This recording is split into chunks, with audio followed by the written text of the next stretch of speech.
All right, looks like we've got a quorum. Before we gavel in, I just want to say thank you to the committee for your endurance and engagement yesterday. I thought it was a really good discussion, and it shows just how, I think, difficult and non-political we have to be in kind of our analysis, because the issues are so tough, even for housing. I thought it was a really good discussion, so just wanted to thank the committee for that. And so now that we have a quorum, all right, I'll gavel in. Good morning, everyone. And today is Wednesday, January 22nd, 2025. We have 12 bills on the docket. We're going to start off with Senate Bill 15. Senator Watson, welcome back. Good morning, Chair Smith, Vice Chair Wallstriker, members of the committee. Senator Watson here from the 23rd Legislative District, and I'm here to ask your support for Senate Bill 15, Child Support, Driver's License Suspension, and Arrearages and Court Orders. The hearing on this bill should be quick, given that this is the third time that this bill is being presented to this committee and is passed out each time. And in fact, last session passed both chambers but failed at sine die.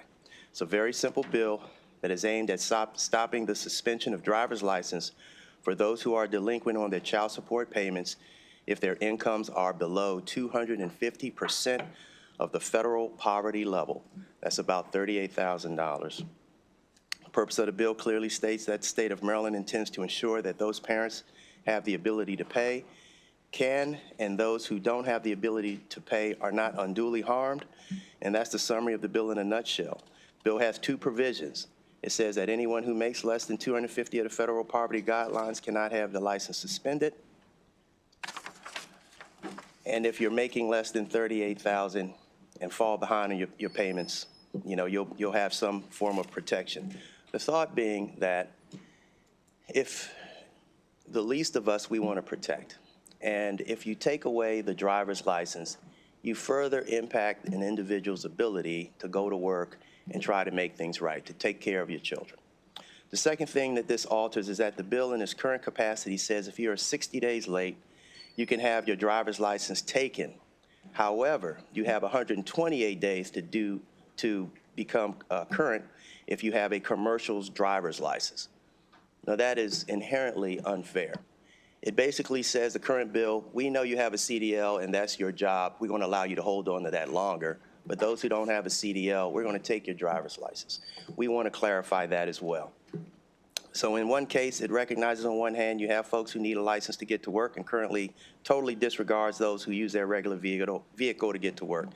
Senate Bill 15 fixes this issue. Again, it's the exact same bill that has passed this chamber 3 times previously, and I ask this committee for a favorable report on SB 15. So thank you very much, Senator. Questions from the committee? Senator Love. Thank you, Mr. Chair. Good morning, Senator. Good morning. Clearly, this is an issue because we have several bills on it. So thank you for raising this. I'd like to center my comments on what's really at the core here, which is a child who needs food, who needs clothing, who needs housing. So I understand why we're looking at, and the concern that for those who make 250% or of the federal poverty guidelines, but there's still a child there that needs food. So my question is, how do we help that child and a parent who has an obligation to their child? And then my second question is, the whole issue of the driver's license I'm trying to grapple with, because in the statute it says that they may have a work-restricted license, so they can get a license to go to and from work. So why is that enough, and should we be beefing that section up? Thank you for that, Senator Love. So again, we've worked on this for several years now, and we've worked with all the various parties of this, those folks who administer these types of issues, those folks who have the stats and look at the data. The challenge has always been and continues to be that those who are, and I'll just use the phrase, the least of us, we want to resolve an issue, but we don't want to create unduly instances where they are further impacted, which is why we were very, very specific about the level of we're talking about. If someone's only form of employment is that of an Uber driver, and you take their driver's license, that's an issue. Now, I understand the whole restrictive piece, but the way the system currently works is there's just an impact to many folks. Now, if you live in a city, maybe you can jump on a subway stop or what have you. But in some areas, they aren't around. In my district, I don't have any subway stops. So that would be a significant, significant impact. I will tell you that we sat down last week, myself, Senator Muse, to look at some other things. You have to recognize that there is a large amount of federal money that comes, the more people that the institutions go after. There's a monetary gain in there. I can't remember the exact phraseology. But when I sat down and talked to Secretary Lopez, who we met with, they agreed to the 250. And what you will see is another bill probably come forward very soon where they're going to add all the pieces of my bill into theirs. But they have also found additional ways to secure the revenue to make sure our kids are protected. Some of those include, which we had to update our statutes about, sports wagering, large wins at casinos. There are many things in there that just have not been kept up. But we have obligors who are winning money and still not taking care of their responsibilities. So let's fix that piece. But my real concern is the least of us, those who are really, really struggling to maintain a job and who get in arrears. There's also a component when I talked to Secretary Lopez that they also want to put a provision in there to help these folks. We can't take their license, but how do we get them on the right track? What does that mean? That's a bill that you're going to see coming. We've been in constant negotiations with them for last 2 weeks. And but because that conversation came late, we felt it prudent to just go ahead and reintroduce the same bill that we've presented before. Should that other bill come before you, I'll be certainly willing to pull this bill back. But something needs to be done, in my opinion. Thank you. Thank you, Mr. Chair. Thank you, Mr. Chairman, and thank you, Senator, for bringing the bill. I'm trying to make sure I remember testimony from prior years, and help me if my memory is not correct. But in prior years, when there were non-custodial parents here to testify, I remember them testifying about the other ways that not having the license impacted their ability to be parents. They testified about not being able to go to sporting events, not being able to drop their children off at school, not being able to participate in other aspects of their child's life because their driver's license was suspended due to the delinquent payments. So when a license is suspended, not only can they not get to work, but it really severely impacts their ability to parent. Am I remembering that right? You are, and they're not testifying today because this is sponsor only, but I have members of the Job Opportunity Task Force. And taking away a driver's license, it's not always just about the money. Just sometimes having that parent in the household, having that parent assist in certain day-to-day activities of a child can make a significant difference. And all the studies I've read that show that the more involved both parents are, the more likelihood that a kid will be set up for success and can do great things. Thank you. And when it comes to the current hardship exemptions that are available under the existing law, if I'm remembering the prior testimony correct, there was a number of reasons that it was problematic to access that. One of them, it relied on the department getting reliable notice to the parent, and the departments had trouble doing that.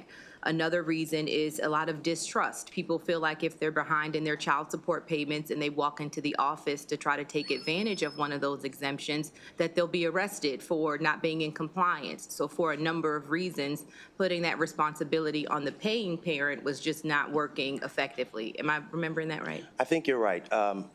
There are many nuances of this. We had to strike the balance between ensuring that a parent who has the ability to pay who just refuses to pay. It's called voluntary impoverishment, I think is the term, right? We had to make sure that doesn't happen. In those cases, we had to figure that out. The main thing we had to figure out is to make sure who's responsible for providing the relevant data to validate how much a person makes before they have access to this exclusion. And again, meeting with Secretary Lopez, we met for an hour and a half with his staff. We've worked out all of those things. So again, should that bill come before this body, I will pull my bill back. Senator Muse may have some comments to state about that conversation as well, because it was an attempt to bring both of our efforts together to impact the population that we want, to put a bill forward that makes sense and that is modernized. Thank you. Thank you for your work in this area. Thank you. Mr. Chair. Thank you very much, and thank you for the work that you've done. At least 2 or 3 years we've worked on this, and to be able to sit down and to have all of us give our word that those issues that were problematic last year, we solved them, and we're ready to move forward. And I will take my direction from you, my leader. Whatever you tell me to do with my bill, either get it through or stuff it in the trash can. I'll do whatever you want as long as those provisions are there. Okay? Yeah. Good morning, and thank you very much. Thank you, Senator. Further questions from the committee? Thank you very much, Senator. Thank you, Senator. Thanks. All right, with that, that'll conclude the hearing for Senate Bill 15. We'll now move on to, is Senator Sowling here? I thought he walked. Hey, welcome up. Senate Bill 14, Senator Sowling, welcome. I think council's going to come up and help you load. Thank you. Thank you very much. Yes, ma'am. Yes, ma'am.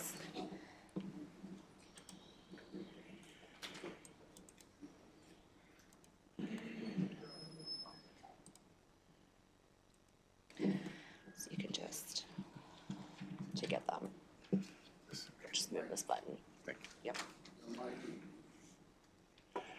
Yep. Good morning, Chair, Vice Chair, and Judicial Committee. For the record, I'm Senator Johnny Ray Sowling of Baltimore County, the 6th District. Senate Bill 14 will require a license and insurance for electric bikes in the state of Maryland. These requirements will ensure that electric bikes are treated more similar to other motor vehicles already on the road. We have submitted an amendment to remove the registration required for the bill. Also, we're looking into other amendments, and we're working with others in the administration and looking at an amendment of 21 years of age as well. Requiring electric bikes to be licensed and insured will allow the Maryland Motor Vehicle Administration to maintain a record of electrical bicycle owners in the event of theft or accidents. Having a record of these vehicles will make it easier for the state and law enforcement to identify owners with electrical bikes. We have seen a significant increase in incidents and accidents involving electrical bicycles nationwide. The bill aims to curb this trend by requiring insurance coverage. This will encourage safety and accountability as electrical bicycles become more prominent on the roads. Unfortunately, I was in an accident, and I want to show you some of the things that happened to me as I was sitting at a red light when an electrical bicycle lost all control, making the turn and hitting my vehicle. And it was over $9,000 worth of damage, what happened to my vehicle. And if I can see here, my vehicle, the guy literally landed on top of my windshield and on my car. And the things that happened to me sitting there was a little devastating because it scared me half to death when I'm just sitting at a light. And just seeing here the $9,000 worth of damage and the replacement of waiting for almost a month for my vehicle. It was just some of the problems something that happened to me. But I just want to let you know, this person did not have a registration, 42 years of age, did not have a license, did not have insurance, did not have anything whatsoever. And guess who was stuck with everything? I was stuck with everything and with the uninsured. And my question is this: just think if this could happen to you or somebody in your family. This could happen to you. And this person doesn't have a license. This person doesn't have any insurance. And all accountability was on me. And that could happen to you too as well. And so that's my concern, that I don't want this happening to anybody else. And waiting for about a month just to getting my vehicle repaired and $9,000 worth of damage. The individual, I was concerned. He landed on top of my windshield. He was bleeding. My concern was about him. I hope he was okay. I hope he was all right. EMS and everybody came there. And I was just very concerned about him. More important than my vehicle. But I got repairs, but you have to realize, it would be, to me, a priority for us working together and making the people that ride these electric bikes, 20 years or older, just to have insurance and have a license. Just a little accountability there. So again, if you really realize anybody in this room here, it could happen to your neighbor, it could happen to your family member, it could happen to you. And this person, nothing happened except for I was able to talk to our police department and they were able to tell me you could press charges. So I did do that. But nothing more than that, Mr. Chairman and committee. So I'm hoping that we see this as an opportunity for people to realize there should be accountability in this. And that's all I'm asking for. We don't want a registration that doesn't happen to happen. But I met with the department and I talked with them and they said they could put a sticker on the vehicle. So all we want to make sure is they have insurance that they're covered and have a license. If there's any questions, and I want to thank you for this opportunity. And if there's any questions, I'm more than happy to answer those questions and hope it never happens to anybody else again. Thank you. Thank you very much, and good morning, my friend. Good morning. I'm sorry that that happened to you. It's number one, and I know that I would be upset too if I drove a Rolls Royce like you and somebody actually hit that like that. I'd be upset too. What is the present law? Meaning, when you press charges, what were the charges? I think it was reckless endangerment, so it was reckless driving. And I think he had points. And I don't know if there was a fine, but other than that, because I was able to talk to the captain if there was something more I could do. That's all. Thank you. I'll drive you in his Maserati next time. Okay, do that. Thank you. Thank you, sir. Thank you. Thanks, sir.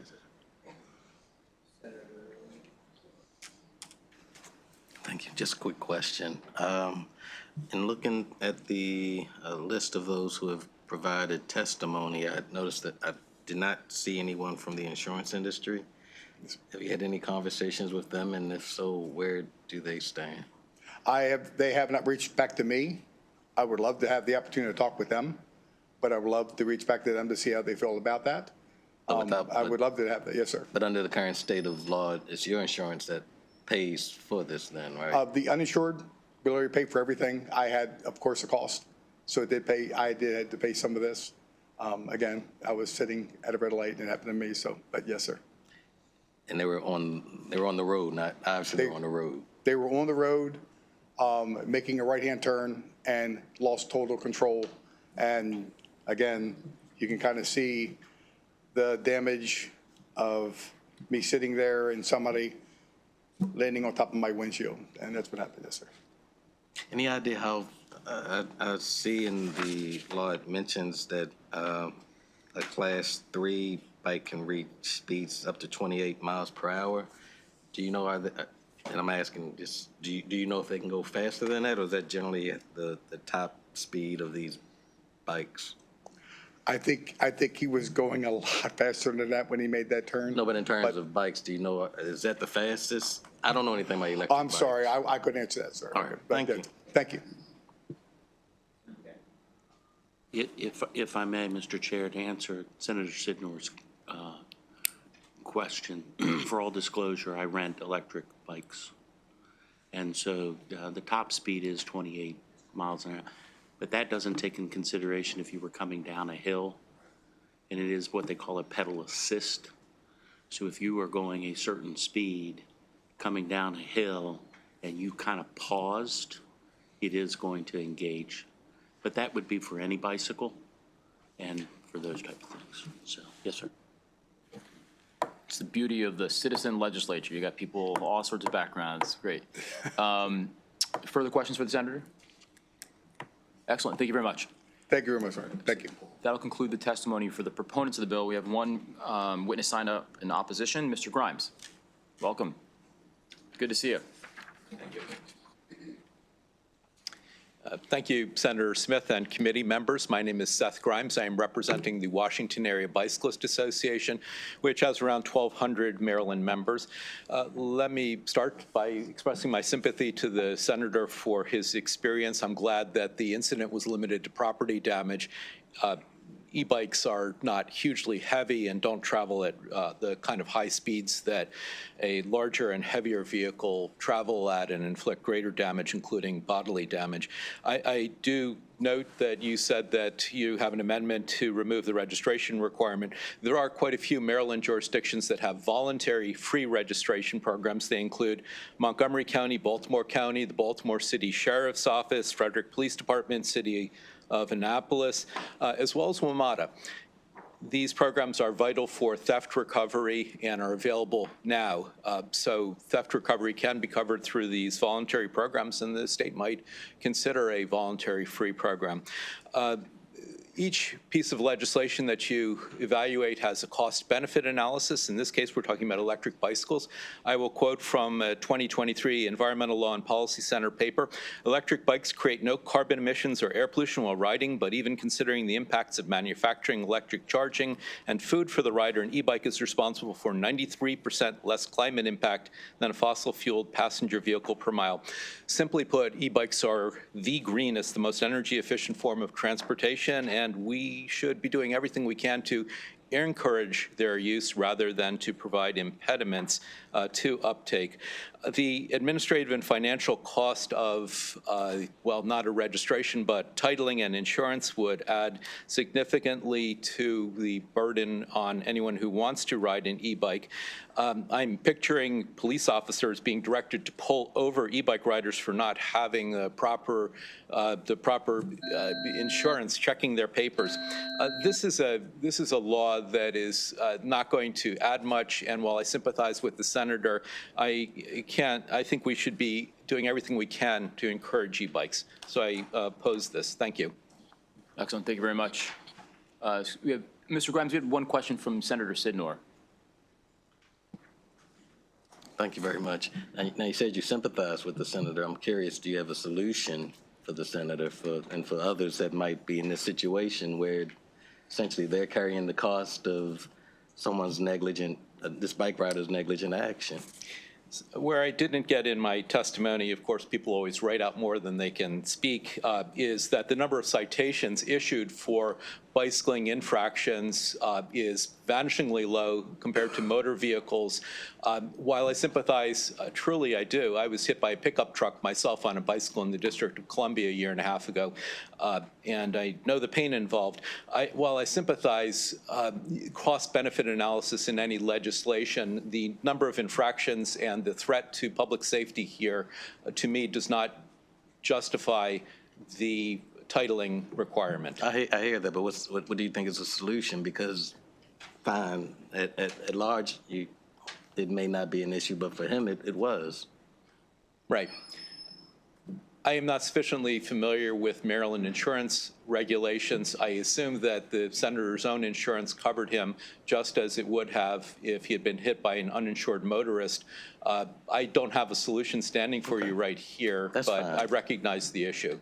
I appreciate it. Thank you. Thank you. All right, further questions from the committee? All right, thank you very much. All right, with that, that'll conclude the hearing for Senate Bill 14. We'll now move on to Senator Jackson, Senate Bill 7. Welcome. 1 second, sorry.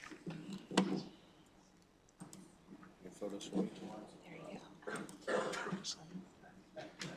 No photo, no, I don't know, do you have photos that you want me to upload? Okay.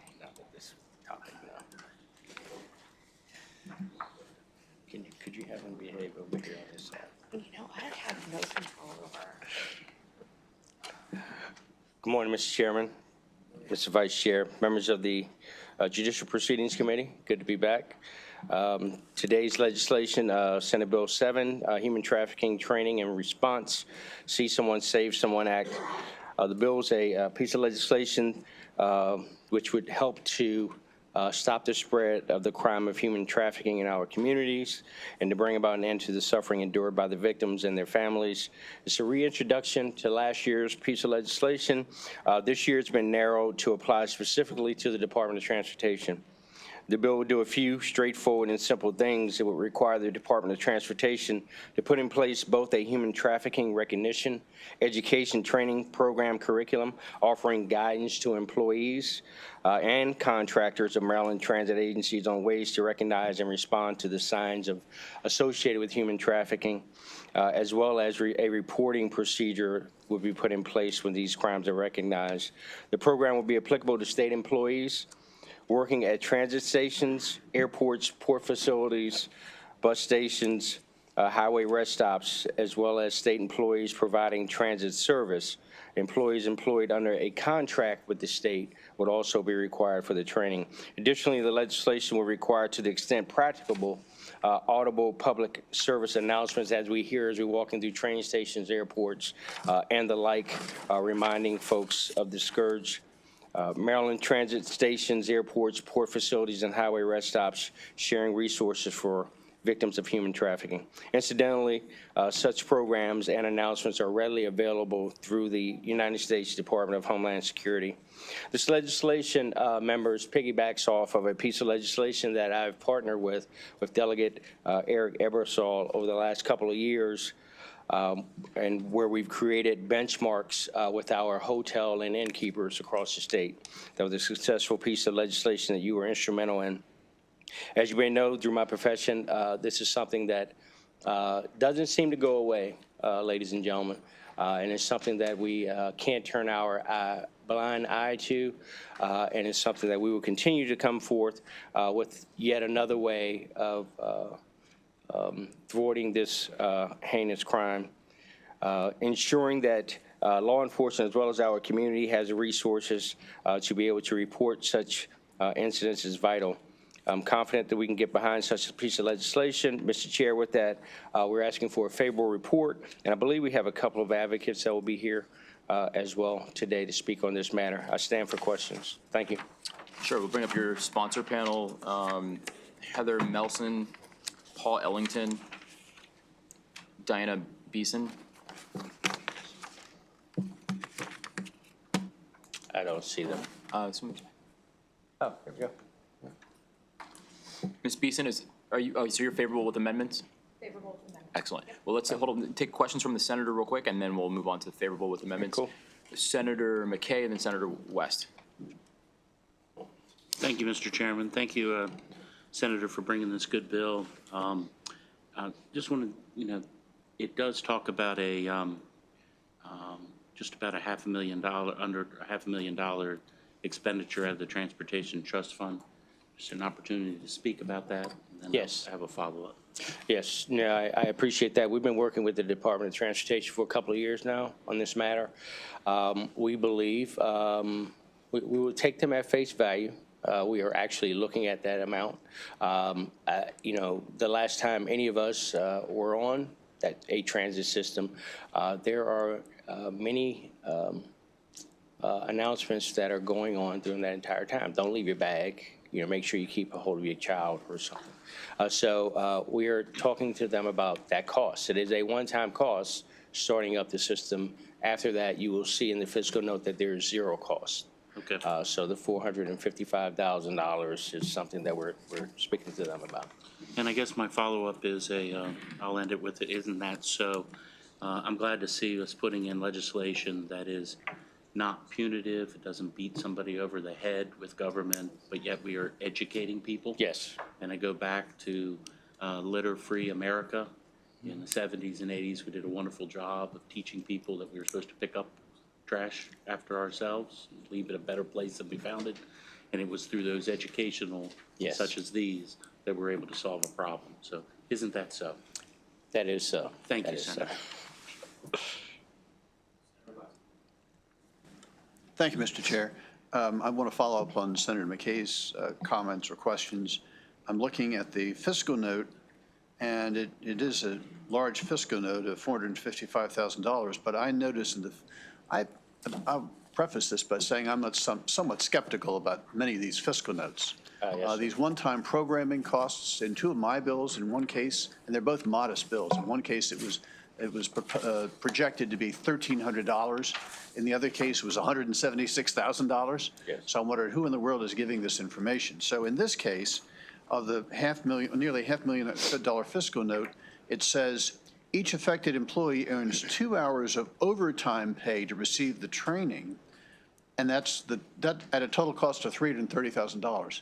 Don't you agree with me that most state employees probably would not have to stay after hours to do this, and they could spring free 2 hours some afternoon without it adversely impacting the work that they do? Thank you for that question, and I will say, I will answer it short. The answer is yes. Secondly, look, having run an agency, I certainly understand that there is an onboarding process that every one of us goes through when you get hired to a government agency or an agency. During that onboarding, that training could essentially take place there. Half-hour training, you pop in the virtual training session. Again, there are trainings that are already being given by the Department of Transportation. So we're in conversations. You know, one of the good things about being on the budget committee, we have fiscal analysts. So we are going to dissect those dollars. You know, the Department of Transportation has agreed to be a partner. We just have to get past those little nuances on costs and the other factors. You know, the beauty of it is it comes out of the Transportation Trust Fund, which we're going to need every one of those dollars, but we can certainly track those dollars as well. Great. Thank you for your responsive answer. Yes, sir. Thank you, Mr. Chair. I'm very familiar with this bill as it Yes. came out of my subcommittee last year. So two thoughts. One, along the lines of the fiscal note, there are a lot of these trainings that are already created. Yes. So I think that can be helpful in the cost. And number two, picking up on Senator West's comment, the next part of that statement is the cost is in part because the bill takes effect October 1, 2025, and each affected employee must receive the training by January 1, 2026. Yes. Would you be open to extending that time that might bring down the fiscal note? We are obviously, thank you for the question. The bill is now before the committee, so we are certainly amenable to any amendments that will help us push this forward. It makes sense. You know, as we know with the legislation, you know, some legislation is July 1, some is October 1. We are, again, those are the parts of the conversation that we are certainly welcome to do that by January 1. It certainly would alleviate some of the costs. And again, going forward, I'm not sure if I failed to mention, but going forward, every new employee will be introduced at the onset. So yes, I am amenable to that. Thank you. Thank you, Mr. Chair. Yes, sir. Further questions from the committee? Excellent. Thank you very much, Senator. Thank you. Thank you, Mr. Chairman. All right, Ms. Beeson, we'll hear from you now. Welcome. Mr. Chair, Mr. Vice Chair, and members of the committee. My name is Diana Beeson, and I currently have the pleasure of serving as the Senior Manager of Engagement and Policy Initiatives for Turnaround. Turnaround is the designated regional navigator for Baltimore County and Howard County, providing services to human trafficking survivors. Turnaround is a member of the Maryland Coalition Against Sexual Assault, the Maryland Network Against Domestic Violence, and the co-chair of the Legislative Committee of the Maryland Human Trafficking Task Force. The task force has existed since 2007 and is made up of collaborative partners on human trafficking, including government agencies, local and federal law enforcement, victim service agencies, and survivors. Turnaround respectfully requests a favorable report on Senate Bill 7 with an amendment specifically on page 2, line 12, that language requiring collaboration with the Maryland Human Trafficking Task Force be included. Requiring the Maryland Department of Transportation to develop or identify and implement a training program to certain transportation sector employees on identifying and reporting suspected human trafficking could quite literally be a matter of life and death. Let me be clear. Maryland is a hotspot for human trafficking. I-95 runs through some of Maryland's most populated communities and is an easily accessible thoroughfare for traffickers. On major interstates exist numerous rest stops, truck stops, and bus stations. The National Human Trafficking Resource Center suggests 70% of human trafficking occur in our nation's truck stops. While Maryland has passed legislation requiring truck stops, rest areas, and bus stations to post information about the hotline, there is more that we can do. This bill would ensure certain transportation sector employees are equipped with the knowledge needed to identify and report trafficking. Survivors and traffickers have both reported to law enforcement that Maryland is a gold mine for human trafficking. I urge this committee to view Senate Bill 7 as a step towards shutting this down. Turnaround appreciates the thoughtfulness of this legislation and requests a favorable report with amendment as specified above. Thank you. Thank you very much, Ms. Beeson. Questions from the committee? All right, seeing none, thank you very much. Thank you. All right, with that, that will conclude the hearing for Senate Bill 7. We'll now move on to Senator Washington, Senate Bill 121.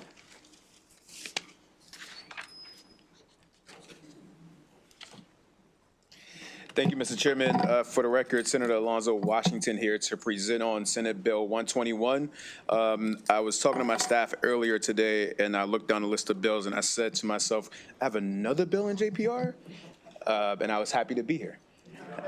And so this, and so today, this bill is a very simple bill. You all graciously passed this piece of legislation. It's a local bill for Montgomery and Prince George's counties to create noise abatement monitoring systems, and it's a pilot program.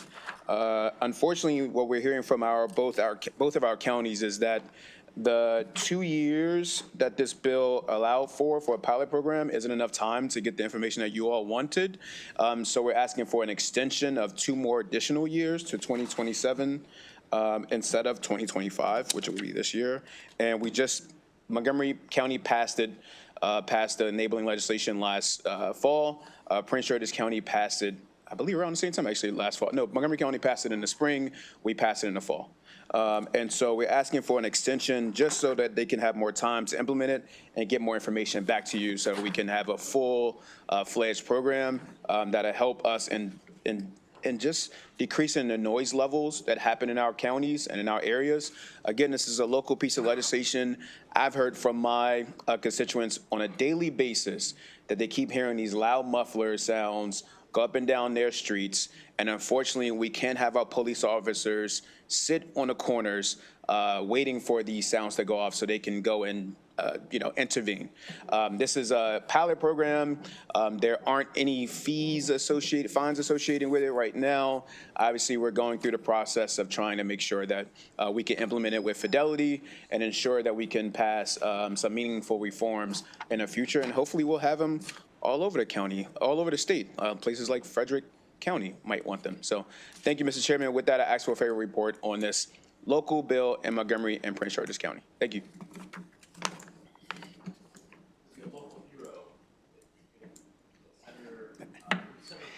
It's been working. I know. Hey, good to see you. Thanks for coming back.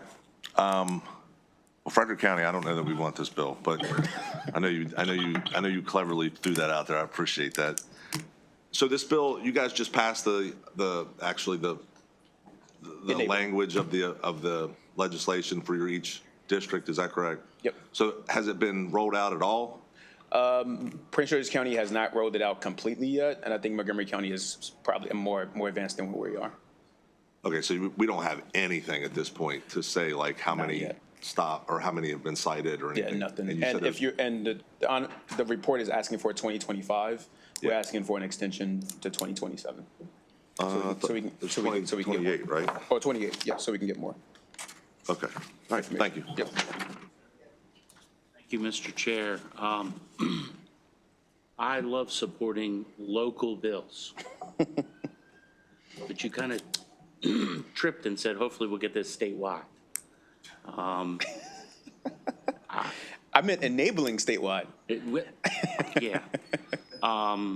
You had me before that, but I would still support a local bill. Just going on the record that in Western Maryland, while that may be noise in Montgomery County, that's a badge of honor in Western Maryland. So, fair. Thank you, sir. I correct myself. It is 2027.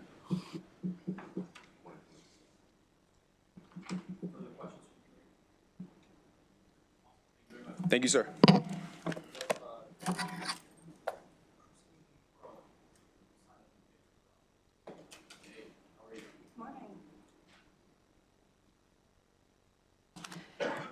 Good morning, Chairman Smith and members of the Senate Judicial Proceedings Committee. I'm Christine Crone from Schwartz, Metz, Wise, and Kaufman, here to talk to you on behalf of the Mayor and Council of Rockville. I want to thank Senator Washington for sponsoring this important legislation that aligns with their Vision Zero priority. The Mayor and Council of Rockville support SB 121, which would extend the noise abatement monitoring pilot programs in Montgomery and Prince George's counties and the reporting requirements by 2 years. The bill would provide additional time for the counties to enter into contracts with a vendor, locate appropriate placements for the technology, and gather useful data. This pilot program is extremely important to Rockville to address ongoing concerns that residents have with noise disruptions. In recent years, excessive noise from vehicles with illegally modified exhaust has negatively impacted our community by frightening those on sidewalks and nearby cars and disturbing residents in the privacy of their own homes. These systems will broadly expand the capability of police to address this public nuisance, as there aren't enough police patrols in the city and Montgomery County to respond to noise violations through traffic enforcement. The city has advocated with county elected officials and Montgomery County Police Department to be a pilot site for the program, and we've received positive indications that Rockville will be included in the county's pilot program. We asked the county to consider placing the technology at several key locations on state roads in Rockville, including the intersection of Maryland 28, Maryland 355, the length of Lewis Avenue, the intersection of Maryland 586 and Atlantic Avenue, and the intersection of Maryland 355 and Good Drive. Senate Bill 121 is a critical step forward. We urge the committee to provide SB 121 with a favorable vote. Thank you.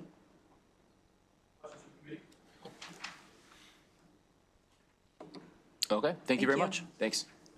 With that, that'll conclude the hearing for Senate Bill 121. We'll now move on to the Vice Chair, Senate Bill 118.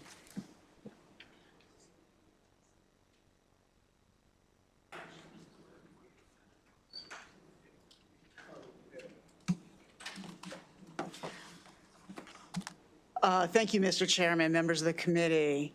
Last year, under the leadership of this chairman, and especially the Lieutenant Governor of Maryland, we kind of crossed two Rubicons when it comes to road safety.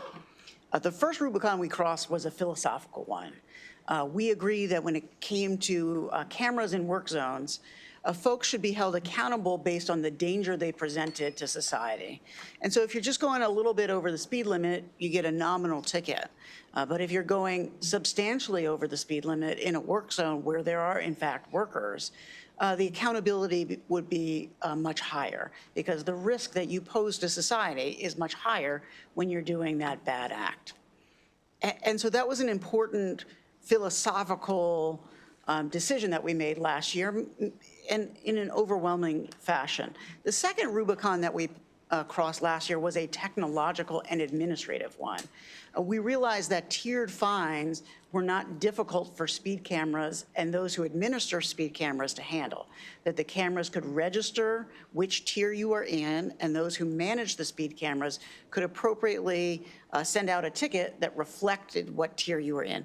Before that, we were unsure whether that was technologically possible, and what we have shown since then with the work zone speed camera bill that we passed last year is that that actually works quite well, efficiently, no technological issues, no administrative issues. And so the bill you have before you takes the model that we passed last year for work zones and applies it to traditional speed cameras that are not in work zones, that are instead in school zones or on major roads that are very dangerous, like Indian Head Highway, for example, or the speed camera that we passed for Baltimore County. I think Senator Hedelman sponsored a number of years ago. And so we take the model that we, I think, brought to pretty close to consensus last year and apply it to other dangerous circumstances, other dangerous roads. So let me talk about the tiers that are in this bill. Importantly for me, the lowest tier, which is 12 miles per hour above the speed limit, stays the same. And this was a bat signal to our constituents. It says, we are not in it to create revenue. We are keeping this fine the same. And what it also says is that everyone sometimes speeds. And we don't want a punitive fine at 12 miles per hour over the speed limit. I bet everyone in this room has accidentally just been a little bit thoughtless and received a speed camera ticket at about 12, 13 miles per hour above the speed limit. But the other tiers increase as the danger of the behavior increases. And I wanted to create these tiers with a logical nexus to what we did last year under the leadership of this chair and the lieutenant governor. And so the tiers that you see in the legislation equate to 70% of the work zone ticket. So the bottom tier is the same as what current law is. Every other tier is specifically tagged to the work zone bill at 70%. And so that's how we came up with the numbers in front of you. This is mainly for council, but there appears to be a typo in the draft that we have ordered amendments on. Judge Morrissey, to his credit, noticed it. On the third page, at lines 16 through 20, there are some brackets that were inserted. That was, I believe, done erroneously. Those brackets will need to come out to allow the district court to retain the discretion that it currently has. With that, Mr. Chairman, I would ask for a favorable report. Thank you very much for this bill. It's a much needed bill. Our, on 210, where we had a bill before us last year and we'll have it again this year. Since then, we've had people caught doing 140 miles an hour on 210. At that point, I really don't care about being punitive or not. I think that you do that. I don't care if the fine's $5,000. We've had, I believe, 20 other deaths on that street. And so I agree with what you're doing. And is this, as you remember, we worked out some things with the 210 bill. Your bill is not local, it's statewide, is that correct? That's correct. But it is not mandatory. I think on 210, I mean, tell me if I'm wrong, that camera is controlled by the county, so they would have the discretion to implement this, but would not be required to implement. That is correct. Yeah. That is correct. Okay, I just wanted to explain that. Thank you. Senator Sidor. Just to be clear, this bill would also affect school zones, right? That's correct. I may have some ideas or amendments to talk about because, and you may know, I mean, for a number of years, I've had issues with the way that some of our local jurisdictions have used the school zones camera program. And I really don't trust giving them authority to get additional money because they're abusing school zone That speed cameras. Particularly near schools. Right. Exactly. That's the sole concern that I would have with increasing fees in this manner. And I've not been able to resolve that issue with local jurisdictions that are abusing with the authority that this state has given them for those zones cameras. I share your concerns. Thank you, Mr. Chair. Thank you, Senator, for bringing this bill. And Senator Sidnor, you stole my thunder. We were on the same mind right there. Look. So regarding school zones, I want to pick up where Senator Sidnor left off. One is, would you be amenable to, because I have the same concern, we see them putting them in areas that are not directly impacting the flow of traffic in and around the schools, but they're looking at a high traffic volume and areas that would create more revenue. That's first. Secondly, does this still allow for, in those zones, for the fines to double?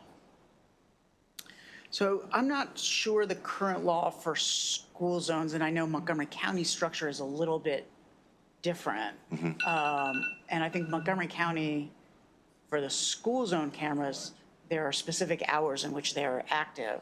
Although interestingly, they still flash when they're not active to scare people to think they got a ticket, even though they didn't get a ticket because school is not in session. So I'd have to do a little bit of research. In Montgomery County, at least, I don't think the fines are doubled on the camera. But we can work all that out. Yeah, I just have a question Absolutely. about that, because Yeah. I know that that was part of the dialogue with last year's piece of legislation.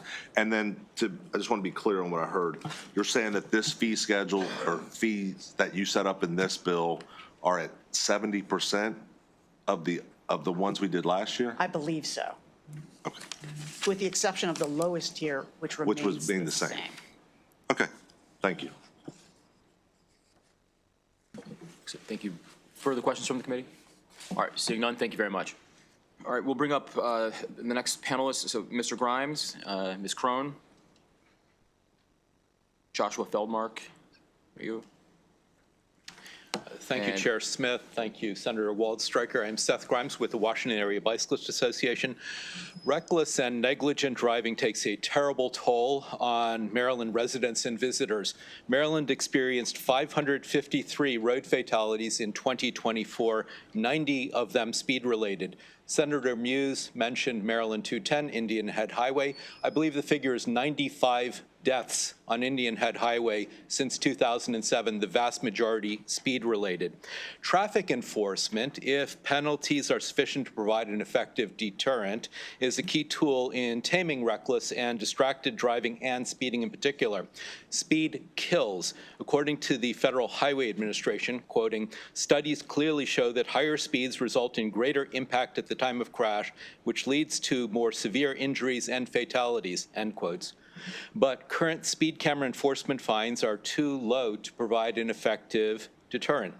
The Maryland Road Worker Protection Act of 2024, which Senator Waldstreicher cited, does provide graduated speed camera fines for work zone speeding and is a precedent for this bill. Therefore, we urge you to advance SB 118. I'll add that automated enforcement is far more equitable and inexpensive and scalable than in-person police enforcement, with no potential for dangerous escalation of traffic stops or discrimination against black and brown drivers. That said, traffic enforcement is no substitute for investment in transportation infrastructure that is safe for pedestrians, bicyclists, and rollers. Please advance Senate Bill 118 and continue to invest in safe pedestrian, bicyclist, and transit infrastructure. Thank you.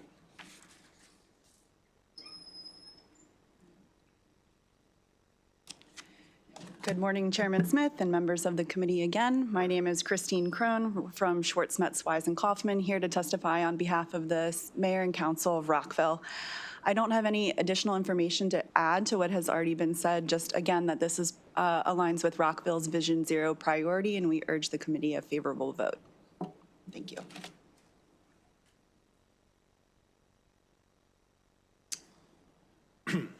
Good morning. My name is Joshua Feldmark. I'm here on behalf of Bike Maryland. We represent the cyclists across the state, from the most competent to the most recreational. Let's go is the opposite, I guess. And from kids riding their bikes to school to seniors.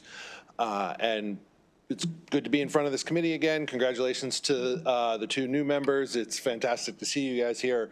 I don't have particularly anything else to add, so I will just say, me too. The faster cars going from a cyclist standpoint goes it from property damage to physical damage to death. And so anything we can do to just sort of keep that speed down, the better for us. So thank you very much.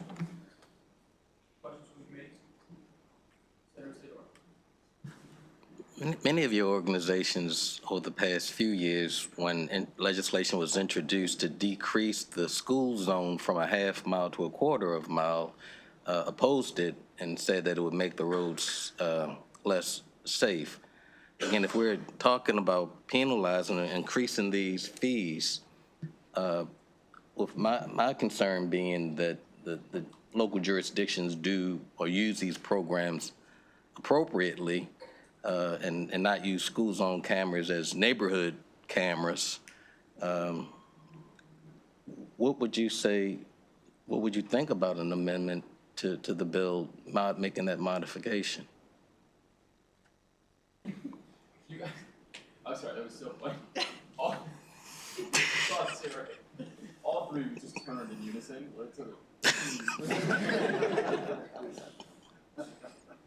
So I'll how about I take it because no one else wants to? I think there's a discussion to be had, and I think you're right that there's some. Listen, there are clearly some jurisdictions where the walk shed around the school might be larger than a quarter mile. I can think of some high schools in my legislative district, at Blair High School, where I attended, Kennedy High School, where the walk shed, because of the number of walkers, is a little bit larger than a quarter mile. I know of jurisdictions where clearly the jurisdiction is using the school as an excuse to otherwise create safety on another road, where that road might be high speed or dangerous, but where students are not actually crossing that road. We're JPR, and I think we're good at what we do, and I think there's a way to either adjust the distance or create some kind of specific finding that needs to be made by the school system or the county in order to validate the presence of a camera at a larger distance from the school. I appreciate and love what I'm hearing. Thank you. Thank you, Mr. Chairman. Senator, got a question.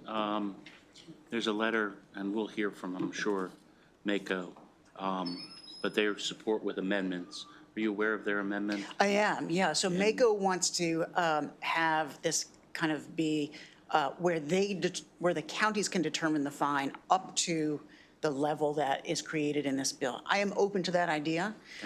It is, you know, we have some tension here. Not tension, that's not it.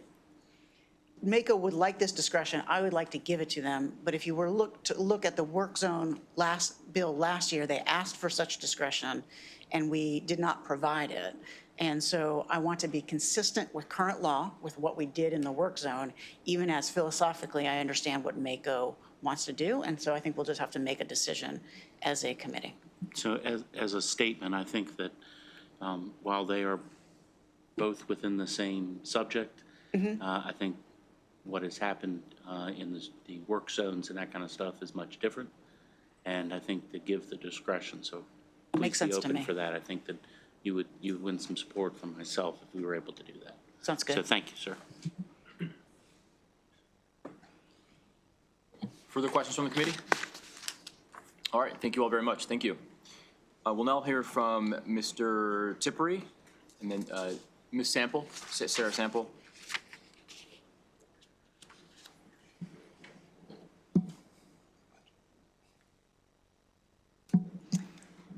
Good morning, Mr. Chair and members of the committee. My name is Chris Tippery. I'm the Director of Automated Enforcement for Montgomery County Police Department, and I'm here to ask for a favorable position on this bill. What we've seen over the past 3 years in our analysis is that speeds are increasing. We went from 2 years ago, speed camera violation at 35 plus miles an hour, 40 plus miles an hour, at 176 violations, and now we're up to over 260 to 280 in just 2 years' time. And with the graduated schedule, that's what we want that $40 to be in there because that's the educational piece. The lion's share of the violations are at the 12 over, the 15. Like I said, everybody makes mistakes. Sometimes you're a little too heavy on the pedal. Vice versa, as those speeds continue, there needs to be some additional education, some impact. We topped a speed on Georgia Avenue in the Aspen Hill area at 103. Now, mind you, we can only put speed cameras in locations that are 35 and below. So you're talking 76 miles an hour in a 35 mile an hour zone. So going into those areas, if the speed limits are that low, that's why we're asking for this graduated fine schedule, because we need to have a greater impact on the community that we serve to bring those speeds down.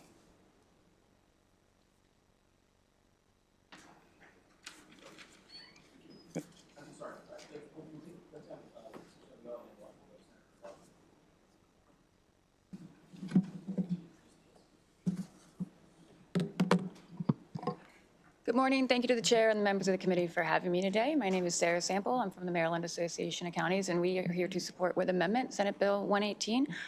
We did have a chance to speak with the sponsor's office, and we're going to keep that conversation open. I'll share a little bit about some of the insights that we shared during that conversation with the committee now. We certainly appreciate this new tool in terms of combating reckless and negligent driving in our communities. As you've already heard, a lot of these are going to be school zones and residential areas where there are families and children. So we appreciate that. We think the new fines reflect the severity of the infraction.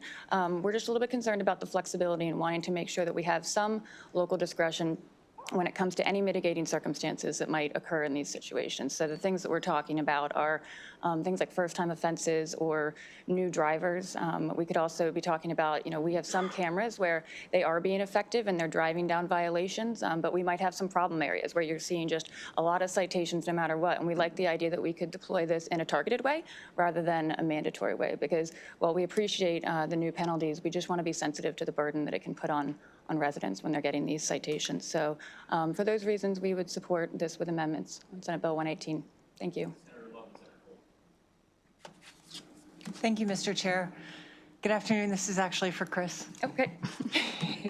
Hi, Chris. Nice to see you again. Thank you, you too. Thanks so much for all of the work that you do. We really, really appreciate it. Picking up on a comment you made about speeds going up. So is this in areas, are you seeing it in areas and therefore you're putting the cameras in those areas, or is it even post-camera installation? It's both. It's post-camera installation. We do an analysis, but before we do anything, we look at the crash data. We look at the severity of the crashes, the angle of the crashes. Then we look at, can we actually put the camera there? Is the roadway appropriate for automated enforcement? Do we have the distance? Is the environment around the camera going to be effective? Then we set up, we call them armadillos, but it's it captures everything we need to know. Speeds, distance, whether it's a turning vehicle, exactly what's going on at that specific time, and then the percentage. We always work with the 85th percentile. 85% of the vehicles that pass through that area have to be exceeding the posted speed limit by at least 12 miles an hour. If all those benchmarks are met, depending on where the roadway is, then we request, we have to do drawings and graphics and stuff to justify that to the state or the county to allow us to install that camera. Our program has gone strictly to a portable camera program because we like that flexibility that we can see, put that camera there, we see the change in driver behavior. We're actually bringing those violations down. And if we see that maintain over a consistent period of time, we remove the camera, let traffic flow, and then we just spot check it. We'll drop a camera. The effectiveness of the program is you never know when the camera's there and when it's not. But we're able to touch more areas in our communities with the limited resources that we have in our camera inventory. And therefore, we find that we're more effective that way. But in where we're putting some of these cameras and where the community is requesting them, like the one on Georgia Avenue, Montgomery County DOT and the state did an analysis of that triangle area of Aspen Hill and requested that we put a speed camera there due to a couple fatalities, pedestrian collisions. We put the speed camera on both directions on Georgia Avenue at different times. We won't go north and south on it. We just do one direction at a time. And it was effective, but that's where we're catching some of those high speeds, and that's what their analysis showed, is that basically the only thing that we can do with the infrastructure and the roadways that are there is automated enforcement. So that's, and we are having an impact. Okay. And if I may, thank you, Mr. Chair. But even post cameras, you're seeing an increase in speeds, especially on that Georgia Avenue Not stretch? as dramatically, no. The speeds don't get that high. Okay. Occasionally, somebody will want to test the system. Okay, thank you.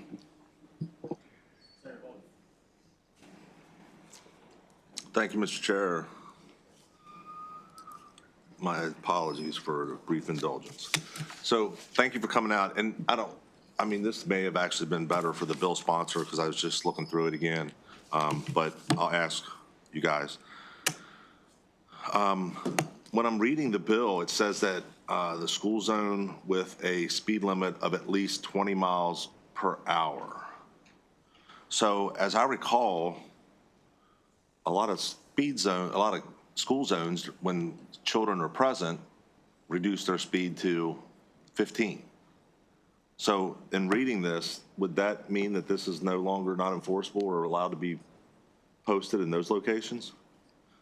And for purposes, it's page 2, line 11. I can't speak for other jurisdictions, but we do not. We do not reduce when school is in session. We do not reduce to that limit. We maintain the 35. And where are you Montgomery County. Montgomery? Okay.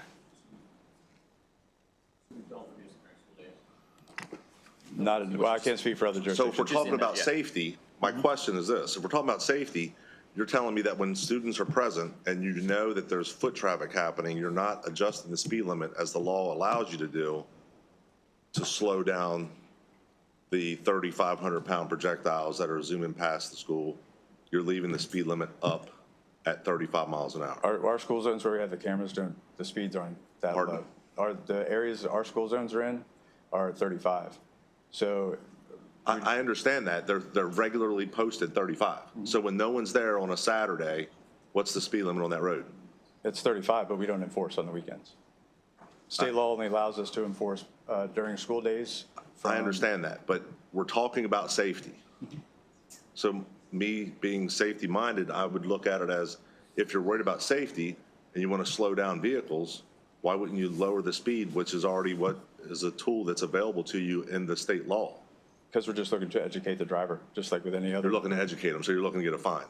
We're not looking for a fine. We're looking to educate. How do you educate? By giving them a fine? For some people, yeah, it takes the fine or the sight of the camera. Well, that was a good answer. Thank you. Because even all the driving app, Google Maps, Waze, they all have now tagged our positions. And driving here today, I passed through. Correct, but that's my point. If people are using Waze or Google, it's already putting the locations in there where these cameras are. If we're talking about making this bill about safety, why aren't you lowering the speed limits to a 25 in what would normal while students are present instead of a 35? That would be safety related, because the difference between 25 miles per hour and 35 miles per hour, if they go at that set speed, is about, I don't know, 15 and a half feet per second that they're traveling between the variance of those two speeds. So if we're talking about safety, which is what I keep hearing, why aren't we looking to do that component of it as well? Especially in Montgomery County, because you guys got cameras everywhere. We have camera locations everywhere, not cameras everywhere. Okay. Potato, potato. All right. So we got cameras everywhere. We're just okay. So here's my concern with this piece, and that is we have SHA either coming in or they just came in, I don't remember, but last year they brought a bill in where they want to be able to have the bureaucratic autonomy to lower speed limits by 5 miles per hour if they so choose. You see where I'm going with this, right? Oh, yeah. Because you reduce the speed to increase your revenue. Yeah, and you know who would be the first county that would come to mind for me when that would happen? Montgomery, Prince George's. Like, they love to lower the speed. They love these things. When it's a line item, I'm sorry. When there's a line item in the budget, man, off revenues, off cameras, it's amazing. Well, I can only speak for my county. I can tell you in my county, if a request came through the state or through the county to reduce the speed limit on a roadway, we wait a year before we go do our analysis. The county came to us and wanted us to put one on Shady Grove Road. We said, we'll talk to you in a year. Because it's not fair to the community that I go throw up, yeah, they reduce the speed and I can put up a speed camera, but is that fair to you as the commuter that drives through that intersection every day or that roadway every day? No, I'll let it soak for a year and then we'll go back and let's see what the impact of that 35, going from 45 to 35, let's see what that speed limit change did over a year, and then we'll come analyze it. I wish everybody had that same type of philosophy. I can't speak for everybody. I appreciate it. And then... Trust me, we're studied by every federal agency out there. So. You should be. You guys lower stuff all the time. You know that part of my issue is that Montgomery County started this whole thing where an element of lowering the speed limit in areas is that they have to do a traffic study. But Montgomery County found that it didn't require for the results of the study to be released or published. So, and thereby, they were able to hide whether it was necessary or not, and then they would lower it themselves. Because the law only required them to do a traffic study, it didn't require them to publish the results of such study or have crash data to support, because I heard that comment made somewhere up here that we do it according to crash data, and I'm here to tell you that I know that that is absolutely not the case, because I've got people that work in Montgomery County in this area who have said we don't even release the data. We just have to do the study, and then we can lower the speed limit. Is that accurate? No, not in my county. In Montgomery County? Most of our camera locations that are put in are at community requests. The police department very rarely puts in one so when the community member says, hey, I'd like you to come out and do a study, and then we'd like to see the results of that study, I'll send it to you. Can you lower the speed limit even if the results of a study do not justify it? As long as you've done the study? No, we don't use this. We don't use my speed camera study to lower speed limits, no. I didn't say speed camera study, I said the traffic study. Because the part of the element for lowering the speed limit is a traffic study. The answer is yes, they could. Correct. We don't. Okay. We let it serve for a year. We've had a community what is your, I'm sorry again, what is your title? I'm the Director of Automated Traffic Enforcement for the county police, for Montgomery County Police. Okay. All right. So that's why we're studied, because we do such deep analysis that the feds are trying to create a standard, and they like our standard. Okay. We're under. But you don't publish it. It will be, well, It will be. They're trying to make it part of the. Yeah, I would like to see that too. Standardized system. Okay. And I guess that's it. I just really wanted to check on the school zone about the safety and, oh, I do have one more for Mako. What flexibility are you looking for exactly in this, to be able to do by county? Thank you for your answer, sir. So currently, the bill says that the penalty is this new set amount, and we wanted to say may not exceed this new amount, so that we have discretion in situations where it might be a first-time offense for an individual, it might be a new driver, or we can deploy it in more targeted ways, where if we have one camera that's working great to drive down the number of citations in a certain area, but we have this one spot that is just problematic and those citations are going up and up, maybe we can deploy it targeted and not just a blanket larger penalty for all the camera areas. So to be clear, what you're asking for is not to be able to go above this amount, but to be able to have it say not to exceed, to be able to have your own. To land somewhere within the range. Okay, thank and you. the other thing I would add to the prior questions is just when we talk about how many jurisdictions this affects, it's only about 9 that have these cameras in operation right now. And when it comes to who reduces the speed limit at certain times, I can get you that information. When we were talking about the school zone bill with Senator Sidner, I want to say it was 2 years ago, I put together a whole spreadsheet that basically showed all the jurisdictions, where the cameras are, which schools they're associated with. We've got a lot of information that we can share on that. And so I know that Director Tippery wasn't able to answer all that today, but I can share. No, I appreciate it, and that's what I wanted to make sure of. I thought that's what you were getting at, but I don't know that I actually heard it, so I apologize. That's what I wanted to make sure. And Mr. Chair, with your indulgence, I just have one last thing, and it's for the gentleman from Montgomery County. I apologize. Who reviews your all's cameras for the issuance of citations? Are they police officers? Are they? For speed citations, yeah, the requirement is a law enforcement officer has to approve a speed citation. Correct? And that's the requirement, and that's the standard that you guys do? Oh, yeah. And as far as you know, with that standard, is that part of the, like I'm hearing you talk about, I guess NHTSA or the feds are looking at this as a model, right? Is that part of the model that they like to be consistent with for that law enforcement would still be the reviewers? Do you know offhand? No. You don't know? They're looking at the scope of the program overall and then the drill down. But as a part of that program that you guys have as a model, law enforcement review all citations for speed? Yes, I mean, okay. The model we're providing is our That's all I needed. Yeah. I appreciate it. Thank you. So that involved, actually, that would be a great data point for us, because we have I know why you asked the question. If that is actually part of the analysis, that'd be great just to parse out for complying or adhering to the federal standard.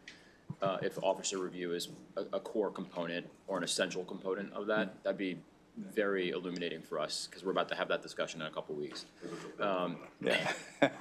All right, Senator Love. Thank you, Mr. Chair. Chris, don't I recall correctly that's state law, right? That an officer must? Because I know it keeps coming, it's state law. It keeps coming up that people want to change it, I realize, but it's not just Montgomery County's program, it's state law. Yes, we can talk on the back. I'll let you know why that line of I know, but I just wanted to get that out on the record for those who are watching at home. Okay, thank you. As it happens, it's my bill.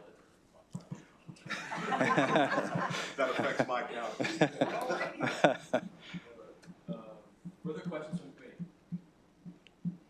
committee? All right, Thank you very much. Thank you. With that, that'll conclude the hearing for Senate Bill 118. We're now going to move on to Senator Muse. You ready for one of your bills? Let's Senate Bill 40.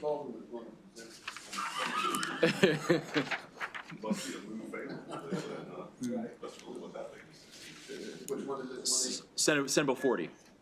We're trying to squeeze enough in before Senator Croza gets out of B&T. So. That's right. That's right. Start. Good morning to the greatest committee that God ever put on earth. Good morning to you, and I hope that will give me a vote, a favorable vote for this important bill. Mr. Chairman and Vice Chairman, for the record, I'm C. Anthony Muse, 26th Legislative District. Senate Bill 40, vehicle laws, towed, removed, or abandoned vehicles, is about streamlining the processes, and the quick resolution of solutions where a vehicle is not claimed when it's towed. Similar legislation has been voted favorable by this committee over the past 2 years, authorizing the electronic notification of secured parties, lien holders, and insurers of records by towers and police departments. This extends this process to the vehicle owner.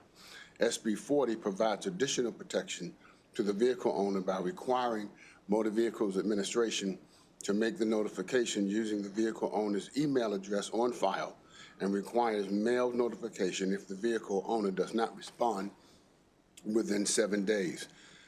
The towing and recovery professionals of Maryland work with MVA during the interim on this process. Representatives of TRPM are here today in support and can respond to specific questions about this bill.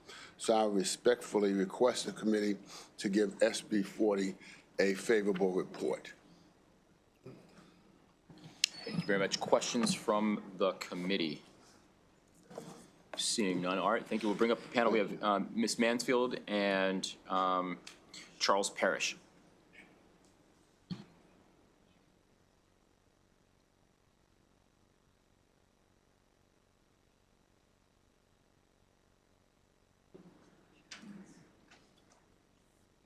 Thank you, Mr. Chairman, members of the committee. Andrea Mansfield with Manus Canning and Associates, representing the towing and recovery professionals of Maryland.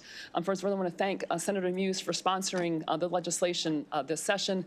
As he indicated, this is the example, the 30th. This is like the trifecta of electronic notification legislation that you've had now in your committee. Maybe not as lucrative as some other trifectas that we can think about out there, but anyway. But it continues really to streamline the process, make this more affordable for the tow truck companies and notifying individuals so they can actually, they can process these, really, one, get vehicles back to the owners more quickly if they respond, but also two, allow them to take the next steps to just dispose of them as they currently do through the process and getting the appropriate forms. As Senator Muse indicated, we did meet with the Motor Vehicle Administration during the interim. They felt that in order to protect the email addresses and the personally identifiable information, that they should be the entity to make that contact with the individuals. So that is how the bill is drafted, and you do have a letter of information from them describing that process and that they're able to comply. And with that, really, just really encourage a favorable report on Senate Bill 40. And I'll just add, I know you have a letter on the file on behalf of the Maryland Chiefs and Sheriffs. They are also in support of the process. But thank you.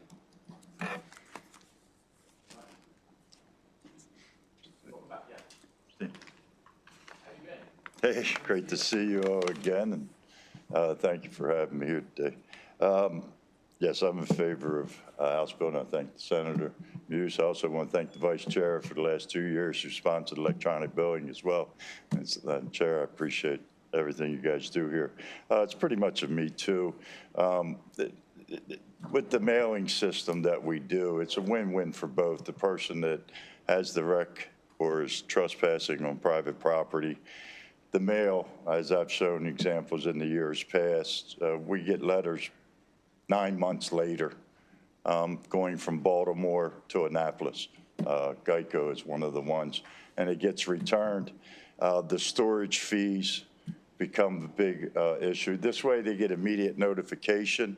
They know the car's there, and so many of the customers of the vehicles that we have in our lots, they didn't know where it was, even though there's signs posted or the officer at the scene told them where it was.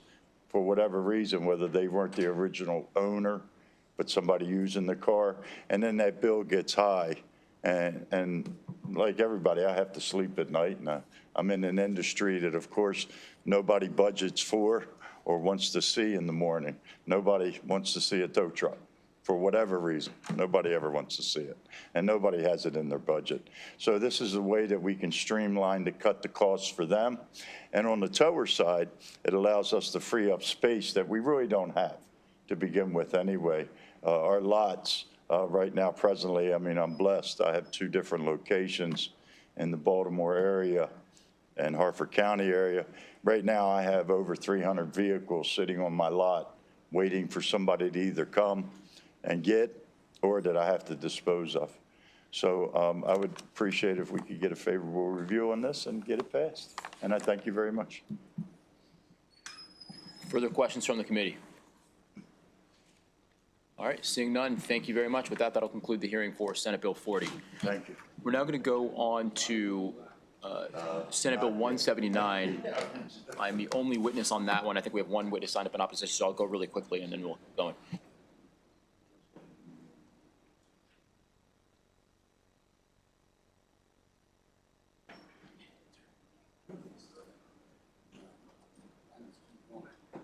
We got witnesses on there.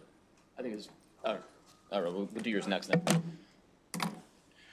Good afternoon, members of the Judicial Proceedings Committee. Senator Smith here on behalf of Senate Bill 179, which is the motor vehicle registration fee exemption for unemployable disabled veterans.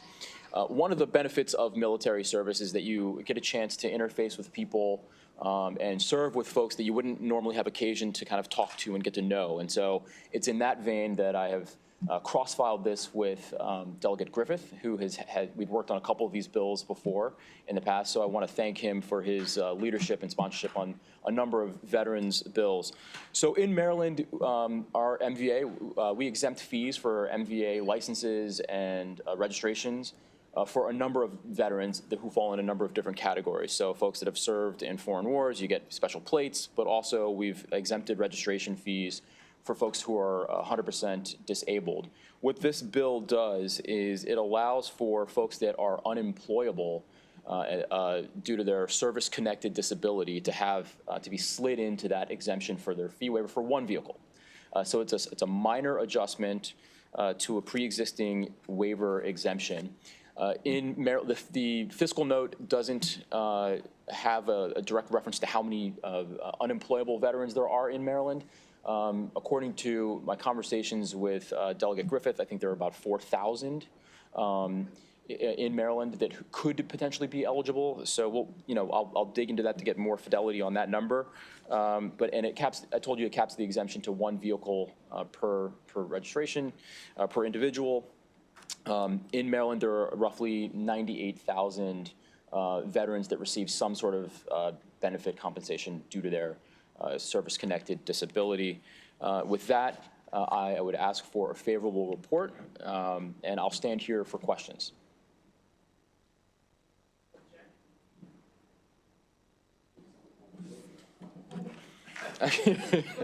Excellent, thank you. Thanks. We have 1. I see Delegate Ray is with us. Delegate Ray, please go ahead. Hello, everyone. Can you hear me? Yes. Yes? It's got to be on mic. Yes, we can hear you. Welcome. Okay, thank you. I appreciate it. Good morning, Mr. Chair, Mr. Vice Chair, and committee members. We appreciate the bill you put before us. I am Deb Ray. I'm representing the Joint Veterans Committee of Maryland, and we oppose this bill. The language discriminates against unemployable disabled veterans by calling them out specifically. As you should be aware, you can be a disabled veteran and still be employable, even if you are considered 100% disabled by the VA. So as the bill is written, Only unemployable disabled veterans are impacted and can only get one vehicle where registration fees are exempt. However, all other disabled veterans can receive an unlimited number of vehicles exemptions. Another note, unemployable disabled veterans are on a fixed income from the VA, which I'm sure you probably all are aware of that. Families with an unemployable disabled veteran may require more than one vehicle to support the veteran. For example, one of our claims adjusters told me about this individual who had his vehicle modified so he could drive it with only his hands since his legs didn't work. And he had to get training for that, and it's put on his license. However, his spouse could not drive the vehicle because, well, first of all, she wasn't trained. And then he said that if you get this put on your license, you cannot go back and drive a non-modified vehicle. So there were times, obviously, where the spouse had to take the veteran to appointments and things like that. So that's why we think the single vehicle is unrealistic as well. So therefore, the JVC requests an unfavorable on this bill. I want to bring up another note, and it is in the written testimony. While I was doing research on the bill, I looked at MDOT's testimony from last year. And the way the law is written, you do not have to be 100% disabled to get this benefit. The law just says you have to have lost the use of of a hand, a leg, or be totally disabled. So I would appreciate it if you all could take a look at that and see how MDOT is putting a more restrictive language in how they administrate this law than how you all wrote it originally. Excellent. Thank you very much, Delegate. Good to see you. You too. Hope to see you all in person. We'll be up there on the 4th of February. Excellent. We're looking forward to seeing you. Great. Questions from the committee? Excellent. I neglected to mention that the bill is supported by the Military Purple Heart Association, AARP, the Maryland Military Coalition, and the Maryland Senate Veterans Caucus. All right. With that, that'll end the hearing for Senate Bill 179. We'll now move on to Senator Muse again, if Senator Cruz is not here. And we'll go with which one has the least witnesses.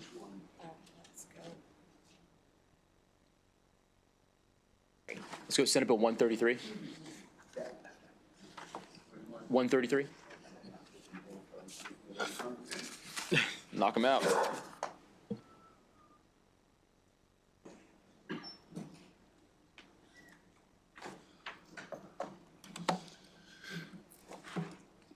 Mr. Chairman, Mr. Vice Chairman, for the record, C. Anthony Muse, 26th District, Prince George's County.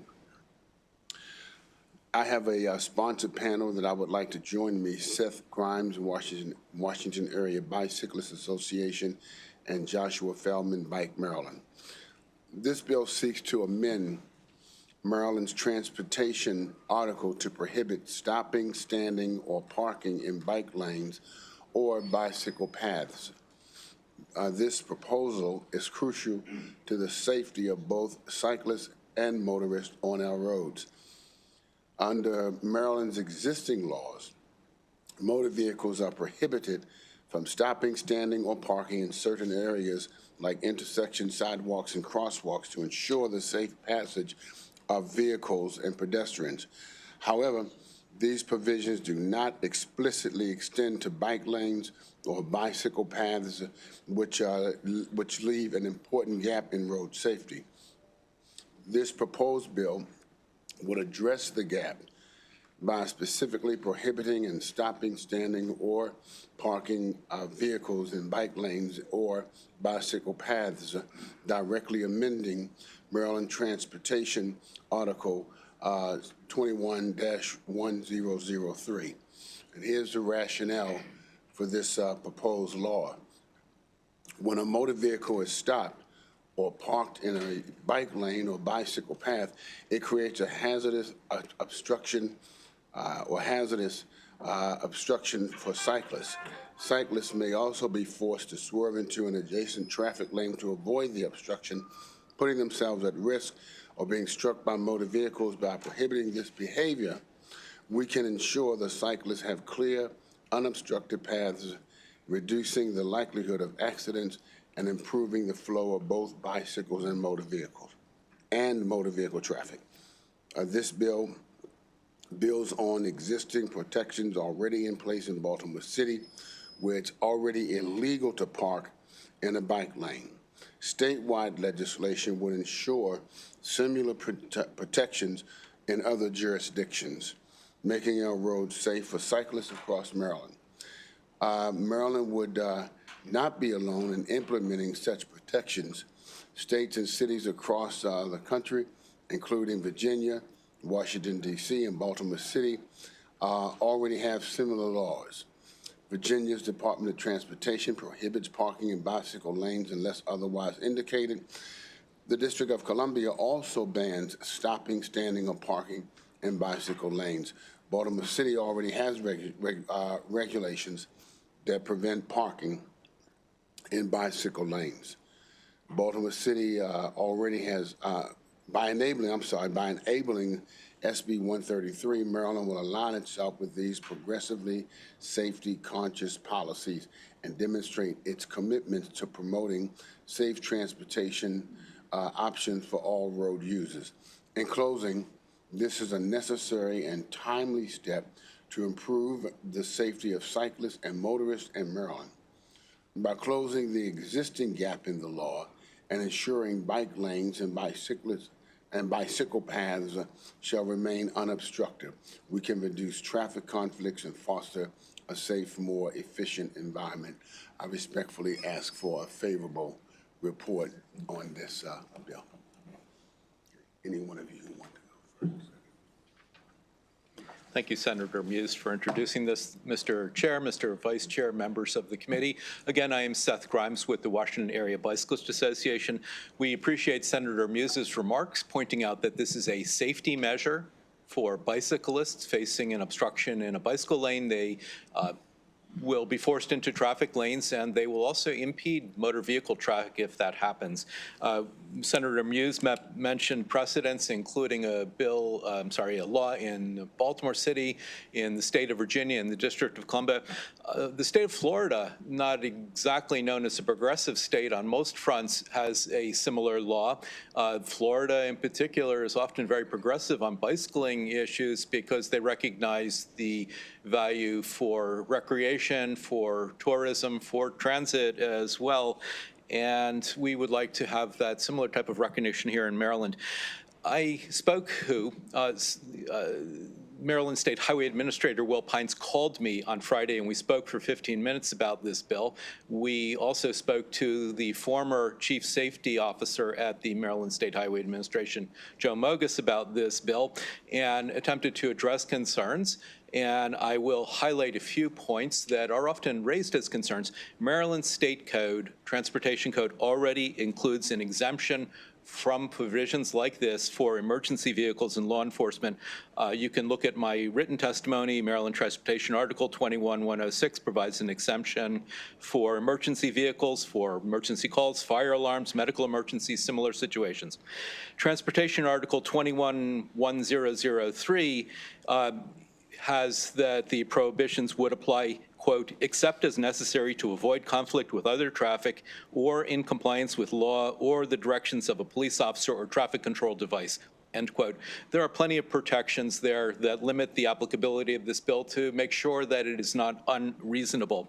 The Virginia provisions, for comparison, are statewide and simply state that parking, standing, or stopping is prohibited on any bridge or in any tunnel or any sidewalk, bicycle lanes, or shared use path unless otherwise indicated by the department, very similar to what we're asking here. So we do ask you to move forward with this bill with a favorable committee reading. Thank you.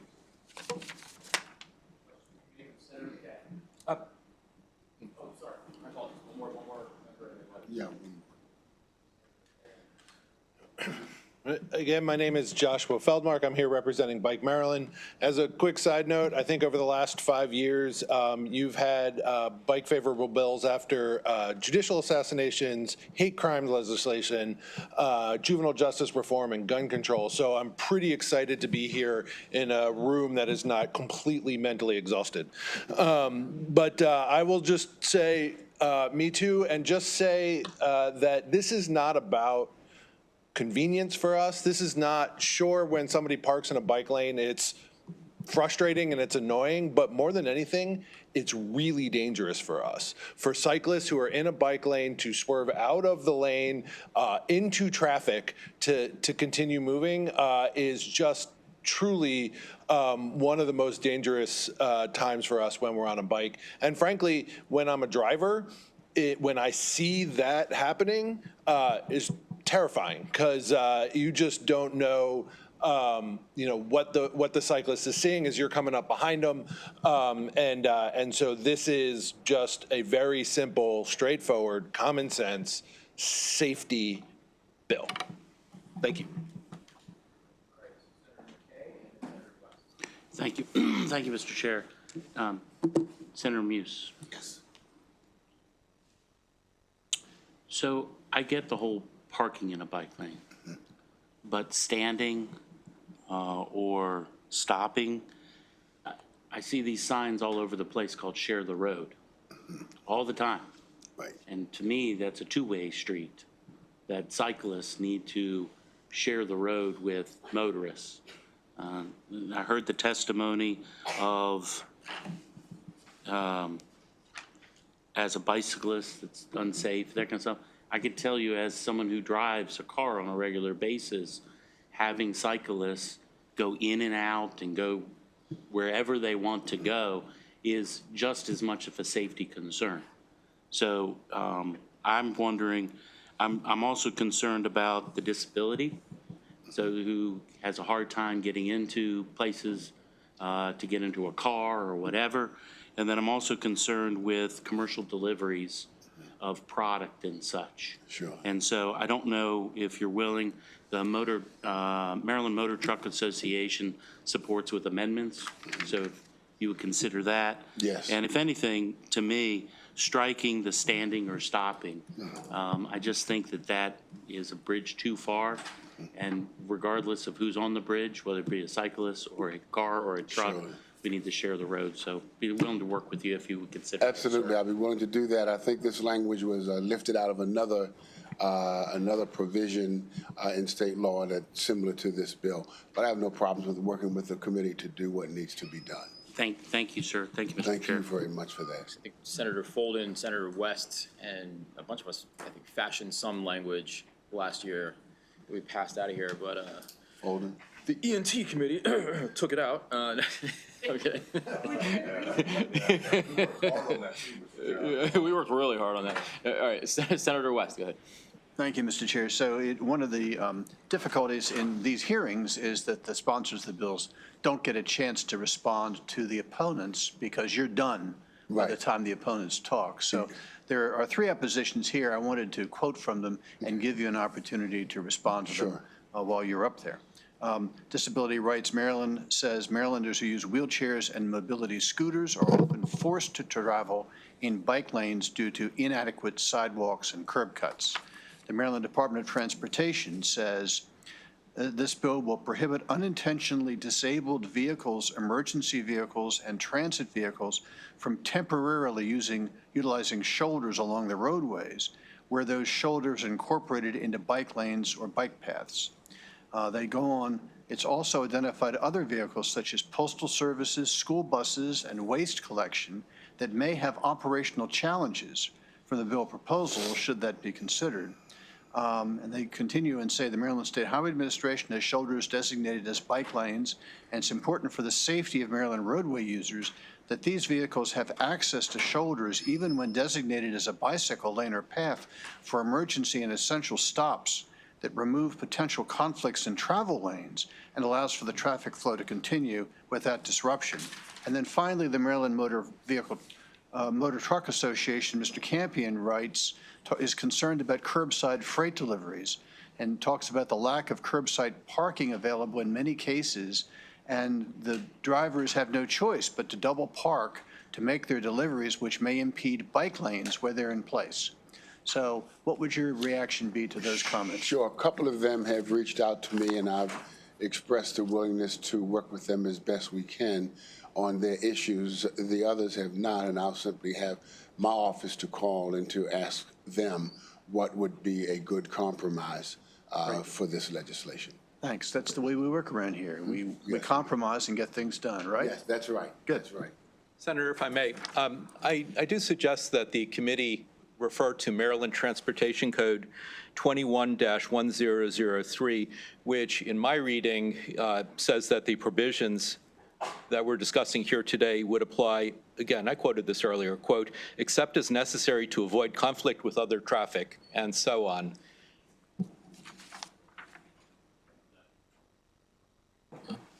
Excellent, thank you. Seeing no further questions, thank you all very much. Thank you. We do have, I know Mr. Campion, is he still here? Yeah, for favorable with amendments. I think we know what those amendments are. And Mr. Chair, can I just stay here and do 193 since no one? Yeah, absolutely. Thank you, Mr. Chairman, members of the committee. For the record, Louis Campion, Maryland Motor Truck Association. We are supportive with amendments, and we have spoken to the sponsor's office and shared some language that we're working on with them. And we do appreciate the need to protect open bike lanes and acknowledge that. But we've certainly seen bike lanes increase with complete streets policies and curbside parking reduced, which makes it much more challenging from a freight delivery standpoint. And that was recognized even back in 2017 when the Baltimore Regional Transportation Board actually had a symposium that really tried to look at curbside challenges for drivers like, package delivery drivers, also even for residential home heating oil deliveries, things where you have to be within a certain proximity of the actual delivery location. Household goods movers, for example. And so what frequently has happened for some of these types of deliveries, for example, with household goods movers, they have to get either a right-of-way or a curbside parking permit from that jurisdiction. But in areas for like package delivery, you're just moving from one location to the next, and you may have to deliver to a multi-story office building and drop off several packages. So some jurisdictions like New York City, for example, have provided some exceptions for drivers while they're making active pickups or deliveries. And so we've shared some of that language with the sponsor's office, both here in the Senate and in the House, that I know they're looking at. It has some time limits associated with that and some display requirements for hazard lights, for example, or for drivers who have a parking permit that might be issued, for example, when you're doing residential household goods drop off or pickup. So we think that that would help protect those bike lanes, but also recognize that we're really in a geographic limitation. 2 North Charles Street, if you look that up online, you can see there's a bike lane right there. There's curbside parking. Frequently it's full, but the parking is not wide enough for a commercial motor vehicle, and it would impede the bike lane even if we were legally parked in the lane that's provided. So happy to answer any questions. Thank you very much. Thank you. That'll conclude the hearing for Senate Bill 133. We'll now move on to Senator Muse with Senate Bill 193. Thank you, and if I do this within 2 minutes, I'm going to negotiate to see if I can just do my last bill for the day if no one comes in. Again, I'm C. Anthony Muse for the record, and I want to express my strong support for Senate Bill 193. We've talked already about 210 and what we have seen, and by the way, 210, according to AAA, is among the 6th worst highway in the nation. And so SB 193 is a local bill that will kindly require the State Highway Administration to erect a memorial sign along a specific portion of Maryland 210, which is in the 26th district. This sign will recognize individuals who have tragically lost their lives in motor vehicle accidents on this roadway. Maryland 210 has long been a vital artery for our community, connecting neighborhoods and businesses while serving thousands of travelers daily. However, it has also become known for its high rate of motor vehicle accidents. The stretch between mile markers 11,359 and 11,672 near the Kirby Hill Road ramps have been particularly treacherous. Lives have been lost, families have been devastated, and our community continues to grieve. This bill not only remembers the lives lost, but also reaffirms our commitment in making Maryland Route 210 safer for all. Now, under this legislation, a memorial sign will be placed along the designated portion of the highway. The sign will feature the message in memory of the lives lost on Maryland 210. We're making our highway safer. Those will be the words. This is more than just a tribute. It's a call to action. It's a visible and impactful reminder for drivers to prioritize safety. It acknowledges the pain of those who have lost loved ones while engaging all travelers to do their part in preventing future tragedies. In closing, well, let me also state that we're also hoping that as people driving up and down 210, if they see that, it will also serve, hopefully, as a mental reminder to just slow down, because it's more than just speeding. Lives are lost. So I believe it represents a step forward in recognizing the past, honoring the present, and protecting the future. I would respectfully urge a favorable report on SB 193.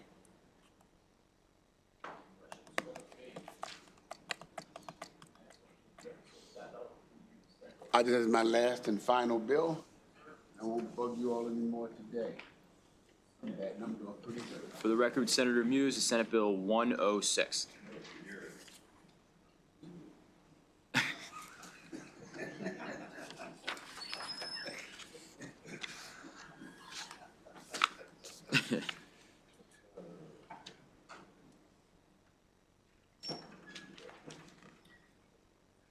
Thank you, Mr. Chairman, Vice Chairman. For the record, C. Anthony Muse, 26th Legislative District. Let's see here. SB 106, Child Support, Suspension of Driver's Licenses, and this is a bill made a reference by Senator Watson and what we worked out this year, and we worked it out with the department as well.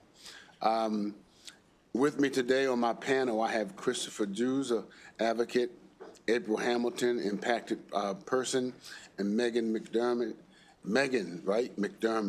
a legal expert, and DeJuan Burton, out of Justice Impacted, custodial parent, and maybe Suzanne Pouse from the Maryland Court, and maybe Michelle Smith, State Bar Association. SB 106 ensures that drivers' license suspensions for inability to pay child support are used only in appropriate cases. Last week, we listened to the DHS Secretary Lopez testify on a bill to reform child support enforcement. During the hearing, the topic of license suspensions for child support was repeatedly raised. And as we know, people need to drive for work and family, and the suspension mechanism has many flaws that my panel will speak to today. Senate Bill 106, which passed, by the way, unanimously out of this committee in the floor last year, requires a court hearing before a child support enforcement administration notifies the MVA of an obligor in arrears to determine whether the suspension is appropriate. The bill uses various factors to assess appropriateness and allows a judge to make the final decision, as in other states. Many other states already do this. The current suspension mechanism is automated through the Child Support Enforcement Agency, and no determination is made as to whether or not a suspension would be appropriate. My panel will testify to the reported individuals who are disabled, not in arrears, or with primary custody of their children. In conclusion, I believe that this is a rational approach to ensuring that the state is not needlessly endangering the well-being of families by limiting the obligor's access to employment and quality time with their child. The courts also support this bill and are ready to implement it on day one. They testified that the legislation would increase the operational efficiency of the court, and currently persons who are repeatedly suspended are restored and they are restored and resuspended, requiring many hearings for this reasons. And I respectfully urge a favorable report on this bill. Thank you, and I'll open it to the panel unless there are questions of me.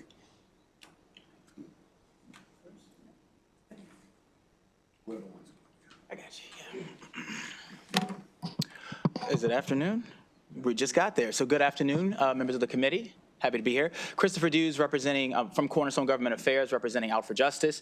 We are in strong support of this piece of legislation. I know that there's been a lot of conversations around license suspensions, but I do want to explain the differences between what this bill does and the other bills very quickly. With regards to the department's bill, which was heard last week, when it comes to license suspensions, that bill does not actually fix the automated system, which is something that has been in much conversation with the department on. I know that Senator Muse, Senator Watson, and a variety of other members have been in conversations about that, but I just wanted to be clear that our mission is to ensure that licenses are only taken in appropriate cases, which is in line with the current federal statute 42 U.S.C. 666, which says that the license is only that the state shall have a program that increases the effectiveness of the child support enforcement program, which the state administers, and it is only supposed to be used in appropriate cases. So what this bill seeks to do is shift that specific tool of license suspensions to the courts for the purposes of allowing them, who already make decisions on modifications, custody, and everything else, to make the decision when it comes to whether a license should be suspended. And the reason why this is important is because the vast majority of Marylanders have to drive to get to work. If you can't drive to get the job, to get to work, then you cannot pay the child support. We've been in conversations with DHS about this, and we're interested to see how this conversation shapes up. About 8.5% of Baltimoreans, where Out for Justice does a lot of its work, only 8% can reach their job within 1 hour one way by public transit. So the point is that we need some type of mechanism that will slow down and examine the individual, their family, and their circumstances to ensure that before the license is taken, it's actually something that is going to benefit the child and benefit the family. I'm happy to answer any questions on this, the work restricted license, or anything else that came up, and thank you for your time.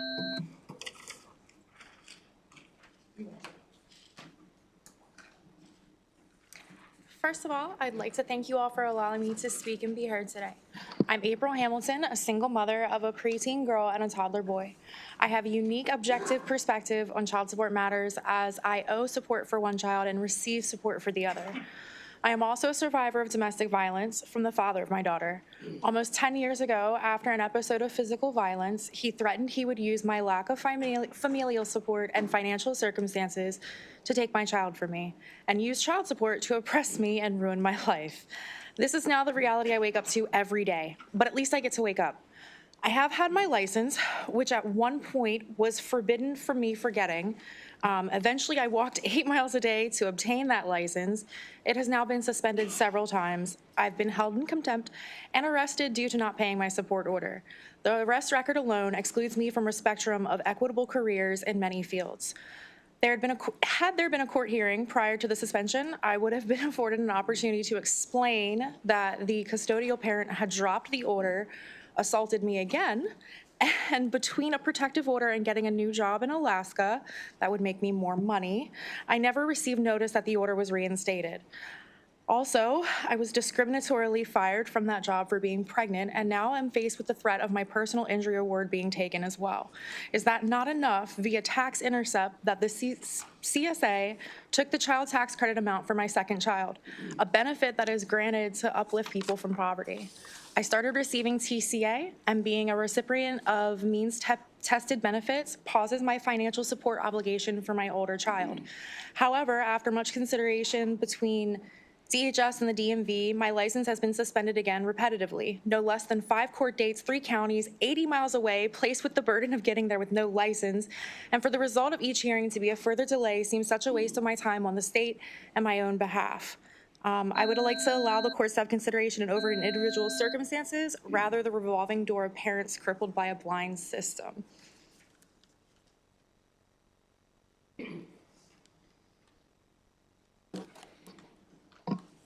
Good afternoon, everyone. My name is Megan McDermott. I'm an advocacy director at Maryland Legal Aid. The system of suspending driver's licenses for child support arrearages in Maryland is not working. If it were, this committee would not have 3 different bills under consideration to fix it. I do want to thank Senator Watson and the Department of Human Services for putting forth solutions that would help protect the lowest income earners from suspensions. But I also want to emphasize the importance of the due process system that would be established by this bill, Senator Muse's bill. This system would ensure that Marylanders are not deprived of their driver's licenses without notice and an opportunity to be heard. This is supposed to happen now, but in practice it doesn't. This bill would create a judicial process that takes into account each family's circumstances. The impacted parent would have a duty to show that license suspension is inappropriate. The court could consider a variety of factors, including the parent's ability to pay, if the parent has a disability, or if custody has changed. The MVA reported over 20,000 license suspensions for child support in 2023. And at Legal Aid, we can assist with reinstatements, but that's a back-end solution, and it's often a temporary one because our clients are suspended over and over again. These suspensions have serious consequences. Driving on a suspended license is a criminal offense and is deeply unfair for someone to sustain a criminal record and the many collateral consequences that accompany it simply for driving when they had no idea their license had been suspended. Suspensions also put the burden on the other parent to be responsible for every pickup and drop-off for school, visitation, and other activities. And of course, suspensions for most people mean losing their job. And that result is especially counterintuitive, especially for low-income people, because no job means no way to pay for child support. Thank you, and we urge a favorable report.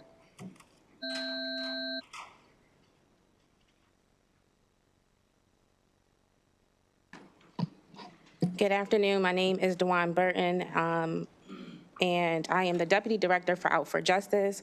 And I stand before you as an advocate, but currently in my capacity as the custodial parent.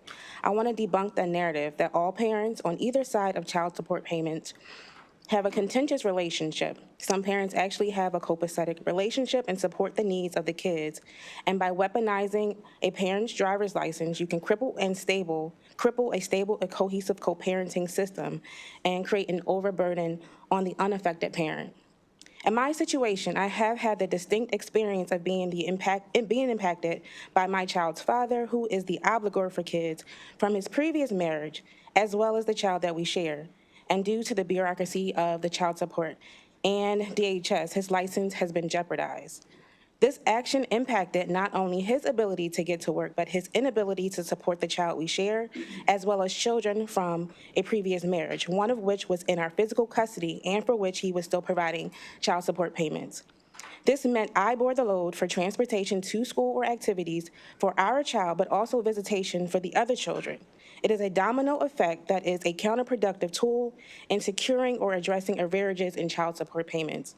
Ultimately, what I must press upon you all is that the idea that a driver's license suspension is actually an effective tool in securing child support payments has not been proven, nor is there data to support the assertion. What we do know is that it creates a vicious, harmful cycle, and a tool in the wrong hands is actually asinine. Furthermore, I support the passage of Senate Bill 106, a more balanced and compassionate approach to child support enforcement. This bill prevents the act of license suspension by CSA, which has had up to this point been arbitrary without due process for the obligor or considerations for mitigating factors that might address or allow for more appropriate action to be taken by granting the courts the opportunity to litigate and make the necessary actions. I urge this favorable support for Senate Bill 106. Thank you. All right, thank you very much. Questions from the committee? All All right, seeing none, thank you all very much. Thank you. Mr. Schneiderman. Is David Reed here?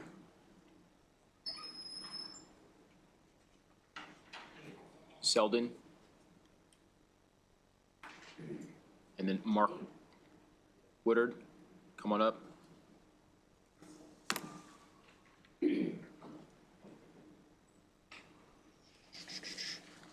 How y'all doing today? Good, how about yourself? I'm well. My name is Kimani Selden, and I am a resident of District 42 in Baltimore County, and I support Senate Bill 106. I'm sorry if my voice gets a little shaky. I'm emotional right now. It's been a long 5 years. I am a father of 2 beautiful little girls I love and care for. My eldest daughter's mother placed me on child support when our baby was only a few months old. At the time, I was shocked at the situation, given that I have repeatedly offered to provide for our daughter and assured her mother that all she had to do was ask for what she needed. It became clear that she was unwilling to compromise unless I put cash directly in her hands or that I was on child support. At my first court hearing, I arbitrarily agreed to pay roughly $350 a month in child support on the assumption that I would be able to further negotiate in front of the judge. It quickly became apparent that no further discussion was allowed on the matter. No one was willing to hear anything I had to say. Since that initial court decision, my monthly child support allocations have increased to $511 a month without allowing me to speak on the matter. Specifically, the court has not considered that I am a custodial parent for my youngest daughter and the breadwinner of my household. Since I first was placed on child support, I have looked far and wide for well-paying jobs to support my children in my current household. However, because my license has been suspended, I have been unable to make meaningful changes to my living situation. The only well-paying job I could find, working for Amazon, was outside of my neighborhood. However, with a suspended license, I could not work this job and took lower-paying local jobs with insufficient hours. Further, I desire to have a relationship with my eldest daughter, whom, despite all the child support I pay, I am not allowed to see. I was told to go to court and obtain visitation rights, but how? I have no car, a job, or family to support without the added Uber fees that it would require. Heading to court is a hefty undertaking that without a license, I frankly cannot do at this time. While I can acknowledge that some fathers will be unwilling to provide and support their children, there should be compassionate and appropriate avenues for the father who care to be able to speak for themselves and find middle ground on child support. The situation and the stagnation caused by my lack of a driving license has taken a hefty toll on my family's mental health. Senate Bill 106 tremendously adds lower-income constituents like myself by allowing exemption licensing suspensions for those making less than $38,000 annually. This move will prevent the years of difficulties I experienced. For this reason, I urge the favorable report on Senate Bill 106. Thank y'all for your time.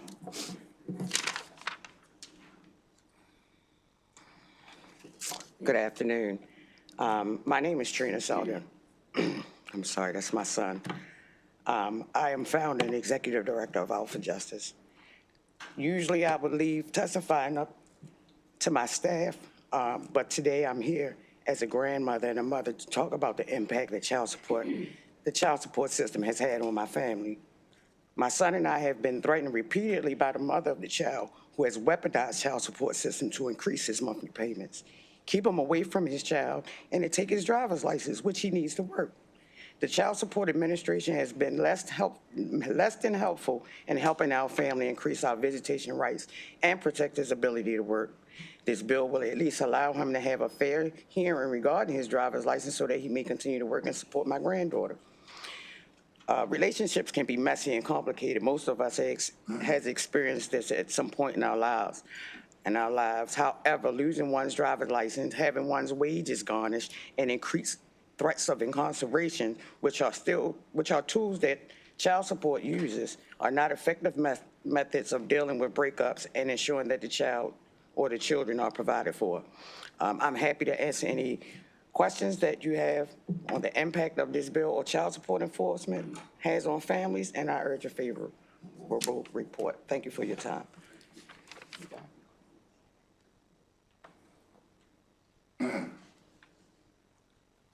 Good afternoon. My name is David Reed. I support Senate Bill 106 to reform the suspension of driver's licenses for child support arrears. In 2018, I experienced my license being suspended without notice, causing me financial and emotional strain. Despite living at the same address for 2 years, I did not receive any notification and had to navigate a complex process to restore my license. 1, due to the flaws in the system, poor communication, and ineffective punitive measures such as 2, lack of communication, not getting proper notice of my suspension despite having an up-to-date address and phone number. 3, financial and emotional strain. The suspension forced me to rely on others for transportation, causing stress, hardship on me and my family members. 4, ineffectiveness as a collection tool. Suspending licenses does not effectively collect arrears. It hinders individuals like myself the ability to earn income. If we cannot go to work, we cannot pay child support. I'm for Bill 106 to eliminate licenses suspension as a punishment for non-payment of child support. My license was suspended and it wasn't supposed to be. The state of Maryland says if you get any kind of TCA, SSI, or SSDI, they're not supposed to suspend your driver's license, and they suspended my license anyway. Thank you.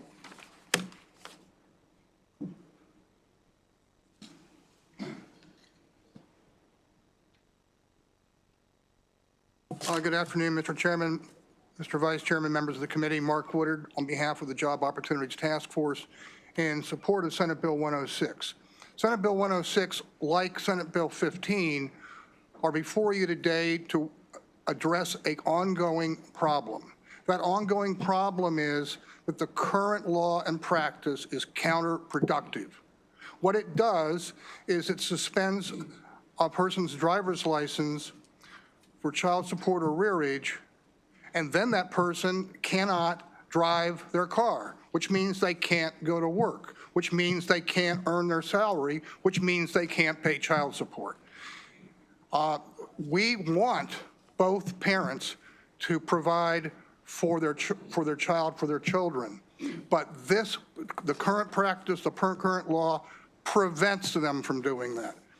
We urge a favorable report on Senate Bill 106 and or Senate Bill 15. In fact, I think Senate Bill 15 is the immediate solution and Senate Bill 106 is the long-term solution.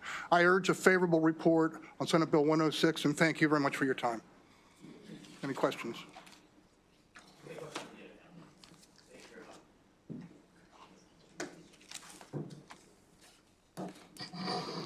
Thank you, Chair Smith and members of the committee. My name is Franz Schneiderman. I work with Consumer Auto Maryland. We work to protect and ensure fair treatment for Maryland drivers and Maryland consumers. I want to thank the members of the committee for letting me address this bill.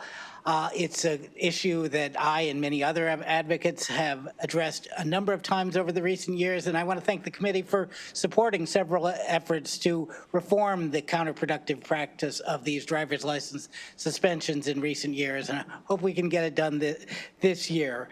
Really, we hear these moving stories from people about the devastating impact it's had on their lives, and one of the things that's most moving to me is we hear from some individuals and from advocates and people from legal aid about people who've lost their licenses in these circumstances when they shouldn't have lost their licenses legally and when they never really even got notification that they had lost their license, even though of course they're legally supposed to, but for various reasons it sometimes doesn't happen.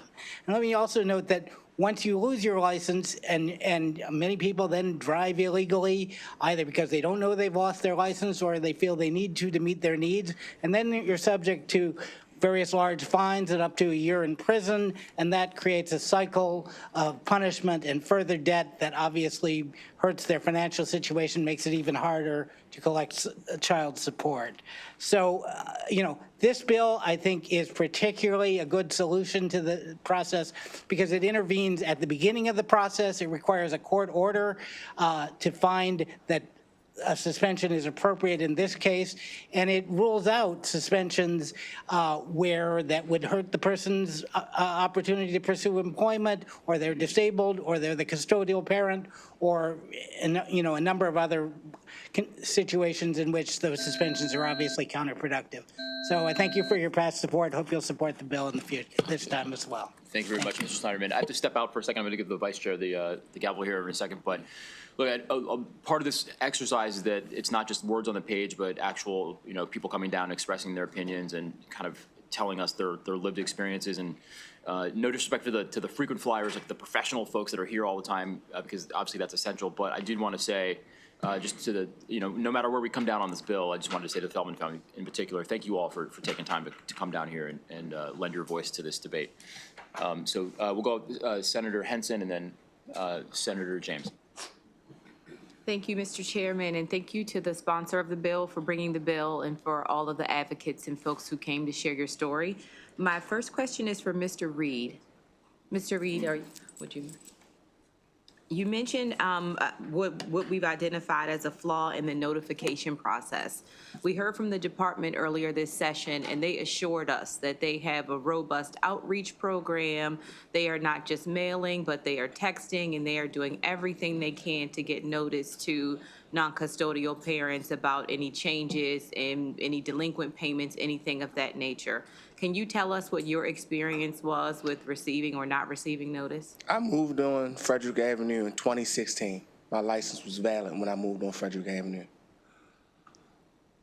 When I was driving on my way to Lowe's, because I had to pick up some stuff for my boss, I got pulled over. When I got pulled over, the state trooper showed me that my license was suspended due to child support. I said, okay. He let me sit there until my big brother came and picked me up. My big brother and my wife came and picked me up. He took me to Lowe's and then took me to work and then dropped my car off home. I had to catch an Uber home. I did not receive a letter, a call, nothing. No text, nothing. I was living there for 2 years, man.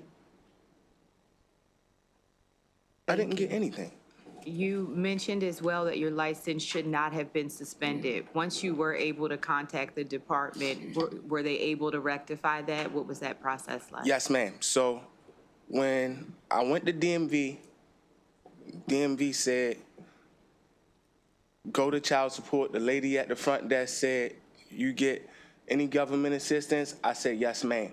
She said, what do you get? I said, TCA and food stamps. She said they were not supposed to suspend your license if you have any government assistance, SSI, SSDI, or TCA. When I went and I told the lady, she said, you're absolutely right. A few days to a week later, it was lifted. She said it will be lifted the next day, but. Thank you. I appreciate your testimony. Mr. Chair, may I ask a question of, is it Mr. Selden? Of course, please. Thank you, Mr. Chair. Mr. Selden. We have heard a lot from the departments about the accessibility of seeking alternative measures. They say there's a hardship exemption you could get. You could seek a modification if the amount of the support is too great for your income. Could you talk us through, as someone who interacts with the department, what level of accessibility there is? How comfortable do you feel going into the office? Do you feel like staff is helpful and responsive if you need to troubleshoot through the existing law? There is no help. I reached out to them multiple times. I had to take the time, she was only 9, 10 months. I had to take her with me up to child support, my youngest daughter, just to tell somebody that I don't work at Target anymore. I lost my job because before then they told me to reach out, let us know if you lose your job, you move or anything. Me not want to go to jail, I've never been. I go, I lug my daughter with me, and I tell them, right now I'm not working, I just lost my job, I'm looking to go towards Amazon. However, I cannot get the job because my license is suspended. She told me that it wasn't suspended on their end, when in reality, it was. I asked them for help. How do I get visitations? How do I go about just getting visitations to see my child? They couldn't help me. They gave me no answers. I call my mom every time for help. She give me the little advice that she can. I'm not driving. I can't drive. How am I supposed to get there? And child support is supposed to help both sides. They don't help me. I get no resource. The only resources I got was going to this job fair. If I didn't go, I was held in contempt. I was going to be locked up. How am I supposed to make it all the way out Essex? And I live out Coggiesville. I can't get there. It's only one bus, the 93. If I rely on public transportation, I'm going to be late every time.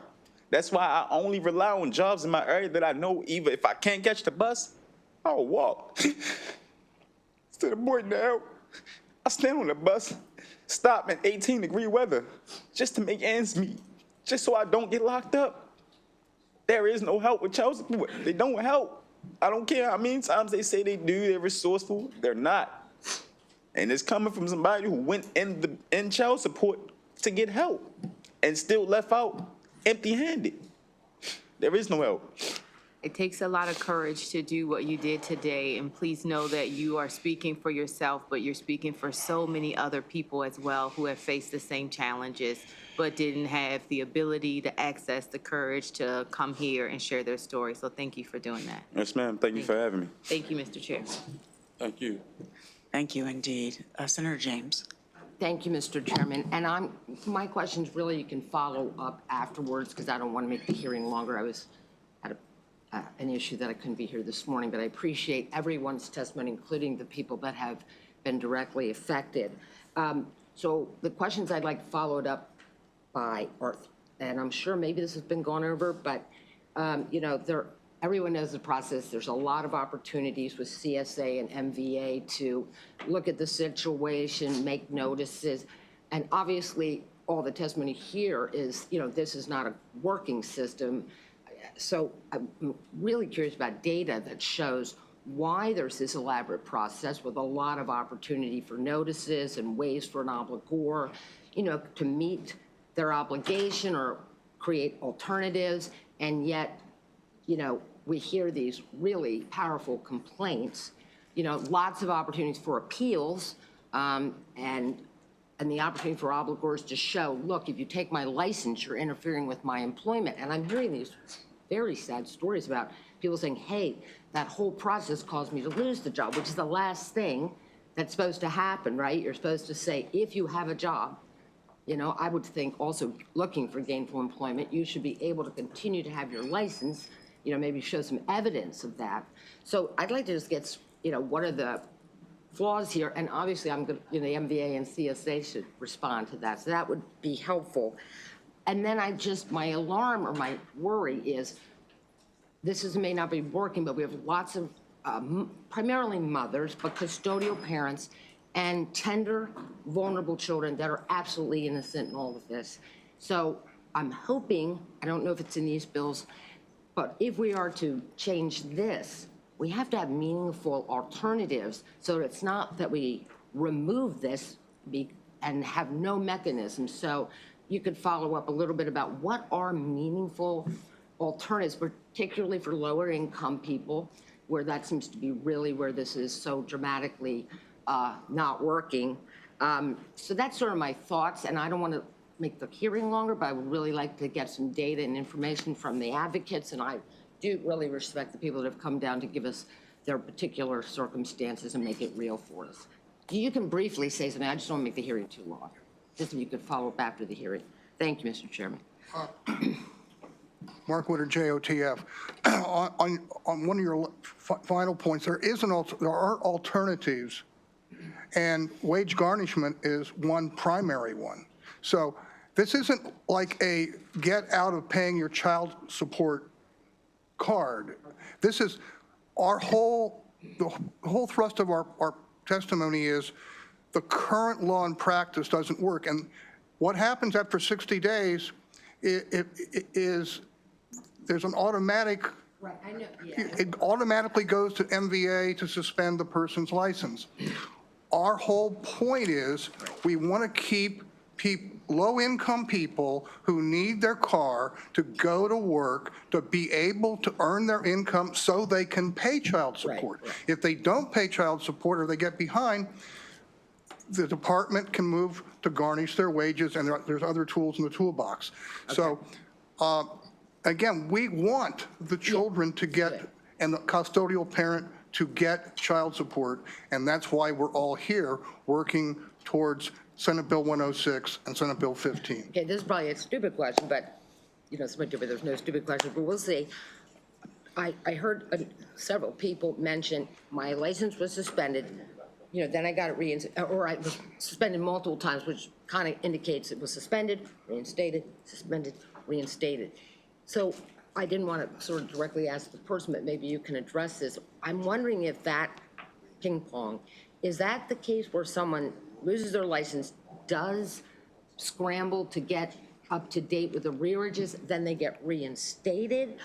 I mean, why is that ping pong going on? Well, if there's a theme there, I don't know, maybe every case is different. Let me just say, I'm not 100% certain, but my sense is people they find a way to get reinstated, and because they're making $20,000, $25,000, $30,000 a year, some emergency happens, and once again, they get behind 60 days. And once again, their license is suspended. And once again, they go through the same painful process you've heard from those who actually have lived experience. And I'll press the department on it, because it's really not up to you to do this, but, sort of MVA and CSA, why are you ping-ponging? Because that, to me, says it's almost like I'm going in and out of jail, in and out of juveniles. If you're not coming up with a better strategy, you're in a circular kind of vicious situation, which for the individual, I'm very worried about not having child support pay, but for an individual, this is horrific, because courts, CSA, it's all very official, complex, and you're totally stressed out. So to me, ping-ponging back and forth tells me you have a system that works for a nanosecond, and then fails. So, but I'll ask them for that data to see if that is sort of what's happening. But thank you very much. Thank you. Thank you. And thank you, Senator Muse, for bringing the bill. Any other questions from the committee? All right, seeing no questions from the committee, that concludes the hearing for this bill. As you guys exit, and please feel free, just a quick update for the committee. So Senator Carrozza is our only sponsor left for today. She has a bill hearing in Budget and Tax where she is right now. So we're not going to adjourn. We are going to cut the mics and perhaps a broad view of the camera while we await Senator Carrozza's return. So please don't go back to your offices, but you're welcome to hang out for a little bit. Senator Carrozza should be back shortly.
All right, welcome Senator Carrozza. Thank you, Mr. Chair. For the record, Senator Mary Beth Carrozza, representing Maryland's Coast, Worcester, Wycomico, and Somerset counties. Thank you, Mr. Chair and members of the esteemed Senate Judicial Proceedings Committee.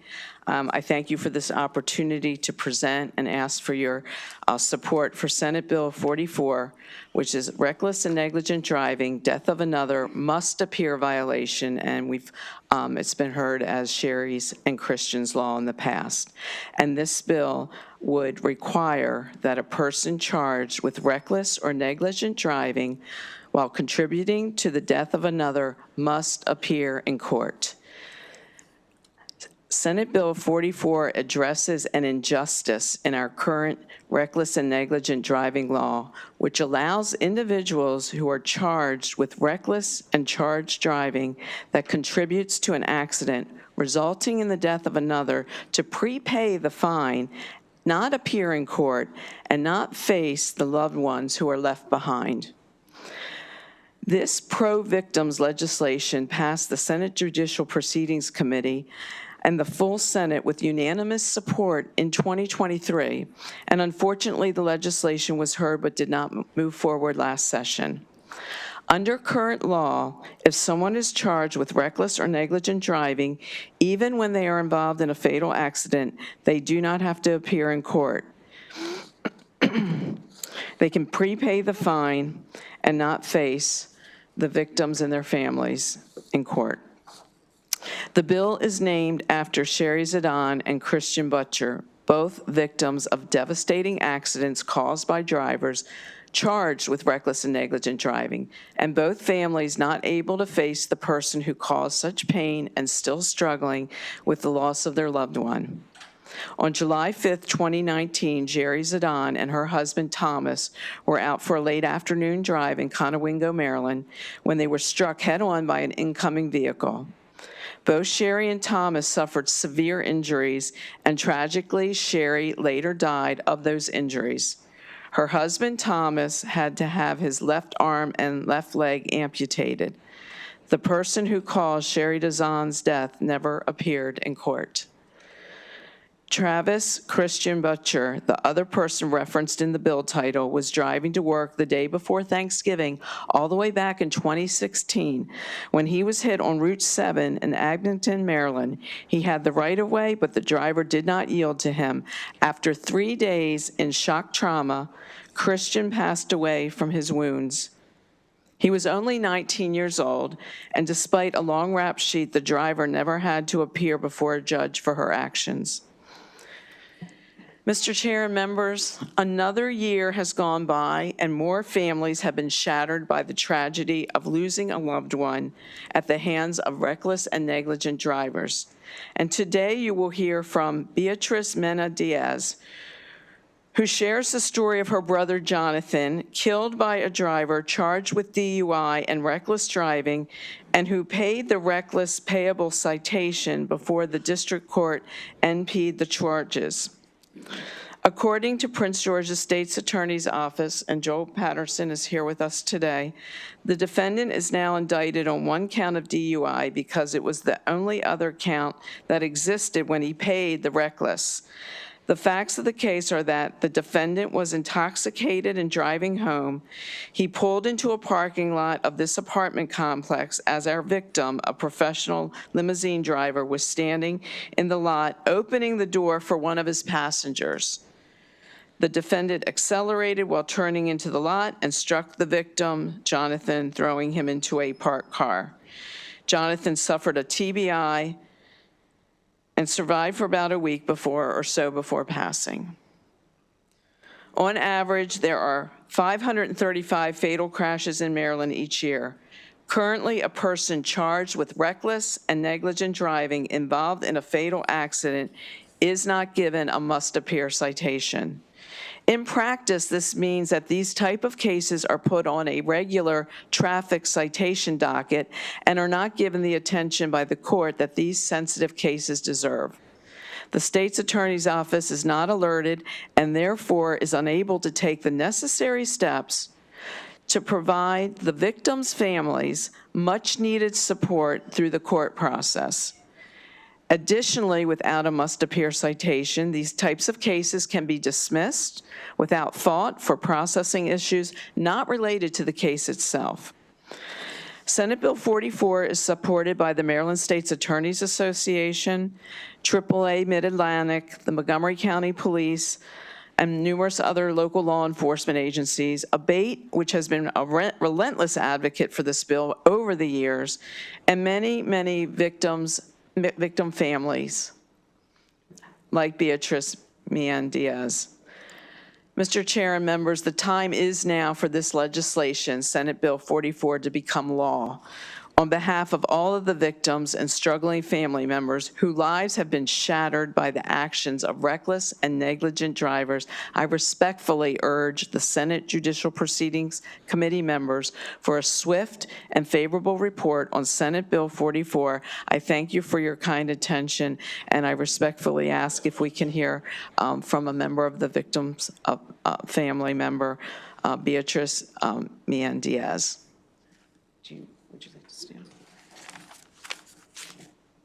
Hello, my name is Beatrice. Thank you so much for your time. I was heartbroken to learn that my family is not the only one facing this injustice. The ability to confront the person who took our loved one away. It's devastating to accept that my brother's life was just valued at $1,000 or even less in the form of a fine, allowing Mr. Saby to walk free after taking his life. Other families like Sherry and Christian deserve the closure we have been denied. Writing this serves as a testament to my commitment to honor them and my brother and my mother, who deserves to find peace in the face of this struggle.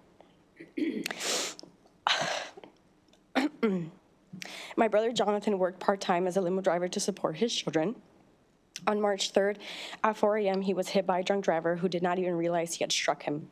At the time of the accident, the driver was going 33 miles an hour, which caused my brother to fly 22 feet from impact.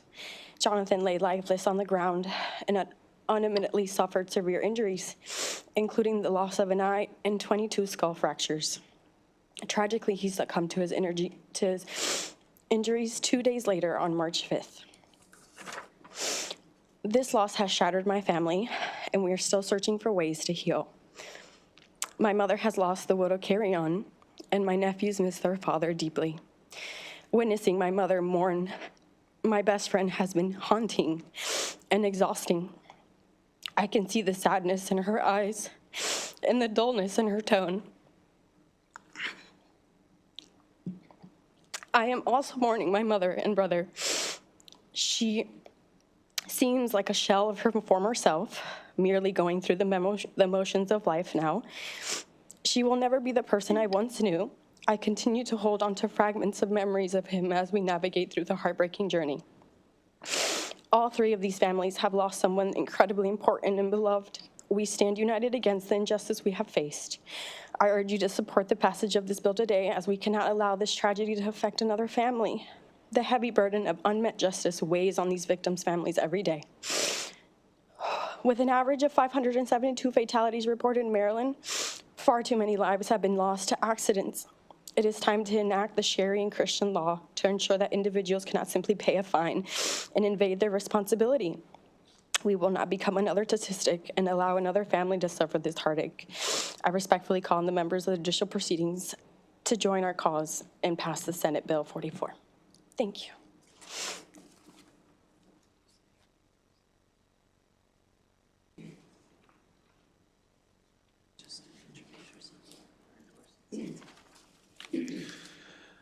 Good afternoon. Thank you, committee members, Mr. Chair, Mr. Vice Chair. My name is Joel Patterson. I'm an assistant state's attorney with Prince George's County State's Attorney's Office. I'm also the chief of our special prosecutions unit. It is my team that handles the prosecution for all vehicle-related fatalities in our county. This is a bill that we support. This is a bill that I know the Maryland State's Attorneys Association supports and has supported. We cannot emphasize enough how important this bill is and making this change is in Maryland. This is a long-needed change that would help to protect our families who suffer these unfortunate and needless losses. This is something that would be a very easy fix that would go a very long way in our state to closing a loophole that has caused immense sadness over the years. Thank you. All right, thank you very much, Senator. Thank you. And just to the Mina Diaz family, it takes a lot of courage and time and effort to come down here and testify, and especially on a bill like this. So I really do appreciate you all putting forth the effort and then the courage to share your story. So thank you all. And on behalf of the committee, we're terribly, terribly sorry for what happened to your son and to your brother. Questions from the committee? Senator James. I'm a co-sponsor. I'm glad you brought the bill back. And let me just try to say this. Ms. Diaz, I'm not going to get into my own circumstances, but I have lost a child. So what I want to tell you is you so nailed it as the sibling that the mother is really a shell of her former self, and really that you would come here and articulate that and understand that deep wisdom and loss to your family and be able to articulate it is profoundly moving. And I hope everybody really understands. I'm sure siblings are deeply affected, but parents, really lose their whole world. So I thank you for speaking for your mother and your family, and it was just beautiful and articulate, and I wish you all the best going forward in all the things that you do. Thank you. Thank you. Thank you, Senator James. Questions from the committee? All right, thank you all very much. Thank you. All right, with that, that'll conclude the bill hearing for Senate Bill 44. We'll now move on to Senate Bill 79. Rich and Jen.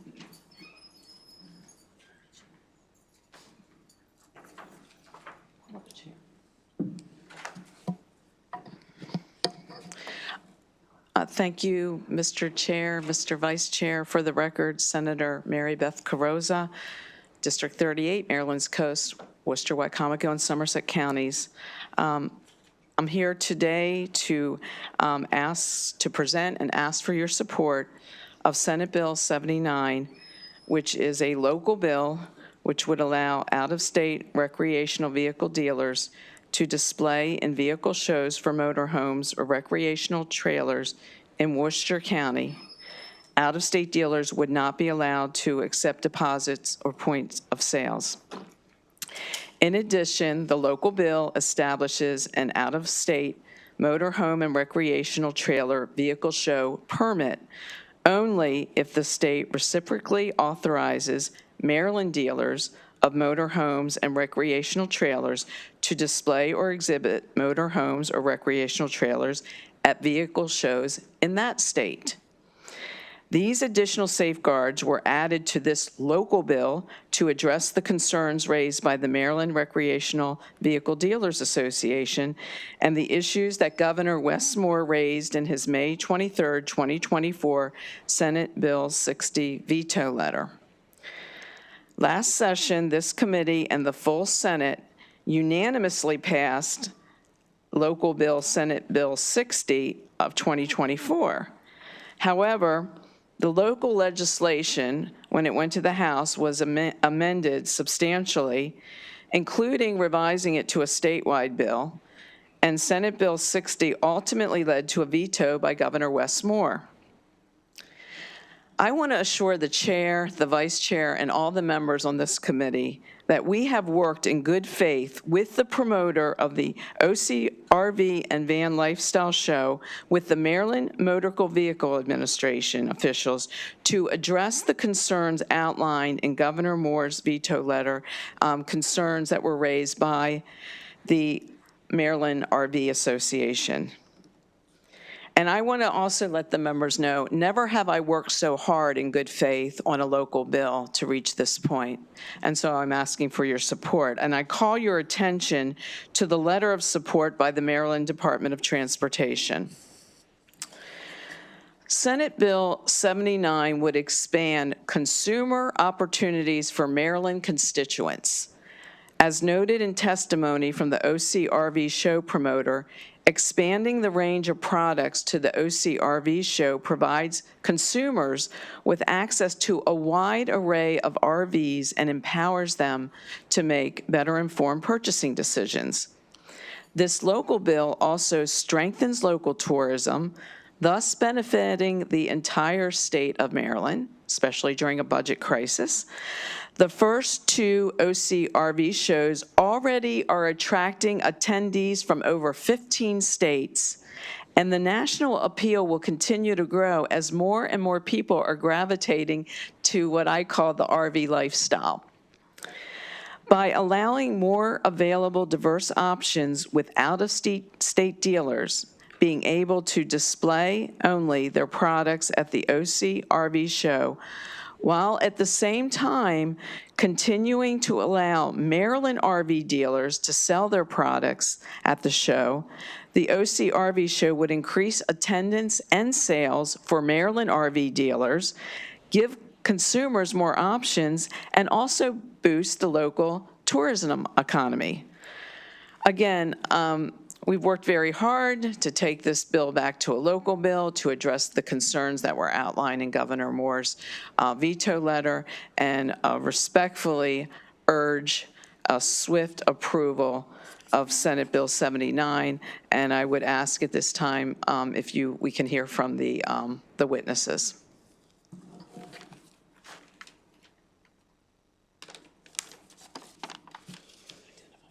Yes. Good afternoon, Senator Smith and members of the committee. My name is Jennifer Evans, and I'm one of the promoters for the Ocean City RV and Van Lifestyle Show. Thank you for the opportunity for allowing me to speak today. And we're here to express strong support for Senate Bill 79, which would allow out-of-state RV dealers to display, but not sell, their products at our show in Worcester County.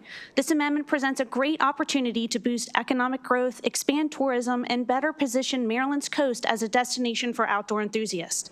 Ocean City is nationally recognized as a tourist hub that attracts visitors from across the country. And in just 2 years, our show has attracted thousands of attendees from more than 15 states, with visitors traveling from nearby regions like Maryland, Delaware, Pennsylvania, Virginia, and New Jersey, but as well as far away as Florida, Texas, and Connecticut, showcasing the broad appeal and reach of the event. Allowing out-of-state dealers to display a wider range of RV brands will make, not the same brands, different brands, will make the show even more appealing, driving greater attendance and benefiting Maryland dealers with increased visibility and sales opportunities.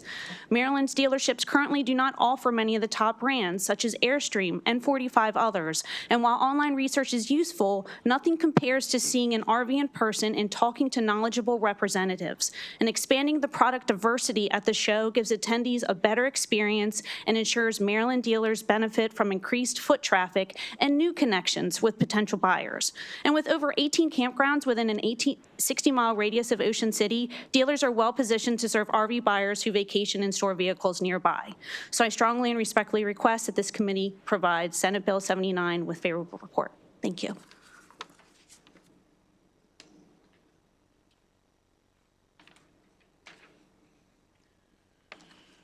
Good morning, Senator Smith and members of the committee. My name is Rich Hutchins. I'm the promoter for the Ocean City RV Show. Thank you for allowing me to speak today. I'm here to express support of SB 79, which would permit out-of-state RV dealers to display, but not sell, their products at the Ocean City RV Show. This amendment will strengthen Maryland RV industry by increasing exposure and opportunities for our state's dealerships. The OCRV Show is a growing event that attracts thousands of attendees from over 15 states, including Maryland, Delaware, Pennsylvania, New Jersey, Virginia. By allowing out-of-state dealers to display additional brands, this amendment will bring more visitors to the show. This not only boosts tourism for Ocean City, but also directly benefits Maryland RV dealers by connecting them with a larger audience. Many popular RV brands like Airstream, Scamp, Oliver, ATC, Road Track, and 45 others are not currently offered by Maryland RV dealerships. Consumers want the chance to see and compare these models in person in one location, with more attendees drawn By expanding RV selections, Maryland RV dealerships will have more potential customers to sell to both from in-state and out-of-state. Allowing out-of-state dealers to display RVs at our RV show aligns with Maryland's broader economic and tourism goals. This amendment provides consumer choices, supports local tourism, and paves the way for long-term economic growth within Worcester County. I strongly and respectfully request that this committee provide SB 79 with a favorable report. Thank you.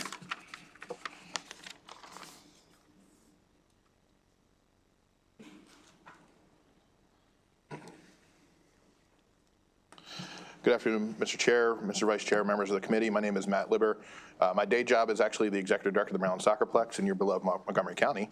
But today I'm representing the Maryland Tourism Coalition, and I can tell you firsthand I know absolutely nothing about RVs, but what I do know is tourism. And while this doesn't look like a tourism bill, it does have a huge effect. Because we don't get in front of this committee very often, I can give you some fun numbers for the state. So we had 45.1 million visitors to the state of Maryland last year. They spent $20.5 billion in the state. That was $2.4 billion in taxes and save our taxpayers $1,027 a year. That's why this bill is important, because it gives us the opportunity to bring more people into the state and into Ocean City, where it's a shoulder season for them. They're not really that busy. This is going to put people in the hotels. It's going to put people in the restaurants, put credit cards on countertops, put gas in cars. It's going to give those businesses down there an opportunity to extend their season to bring more people into the state. And this is dollars that Marylanders aren't usually paying. These are people from some other place that are spending their dollars from Virginia, from New Jersey, from Connecticut, from Texas. They're spending their money here that we get to keep here and then spend on Maryland priorities. The budget that we looked at this year has a big push for economic development. This is economic development. Tourism is economic development, so that's why we asked for a favorable report. Thank you.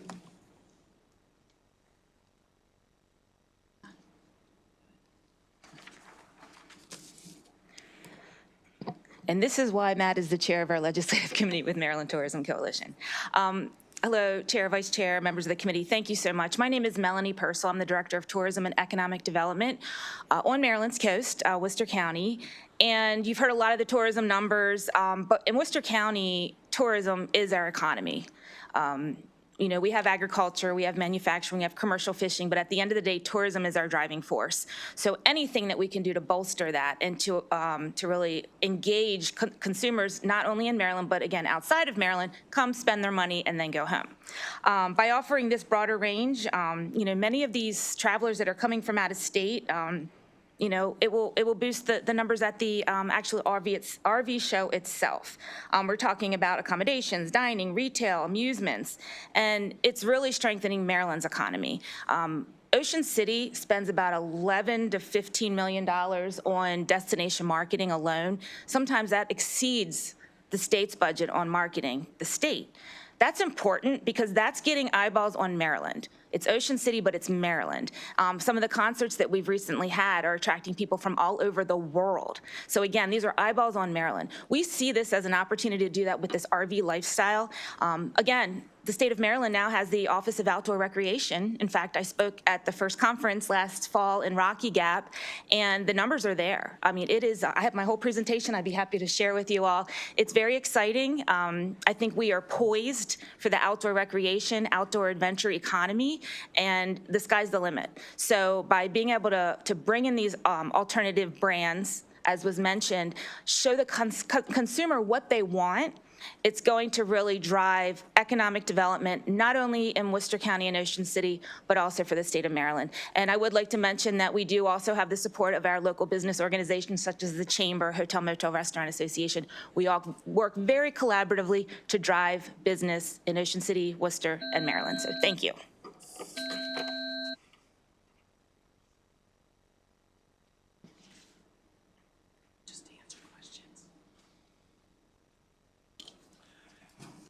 Good afternoon, Mr. Chairman, members of the committee. For the record, Bruce Periano, here on behalf of the mayor and the city council of Ocean City. Very strong support of this legislation. All the concerns of the governor's veto, and they were legitimate concerns, have been satisfied. Not noticed, they've been satisfied.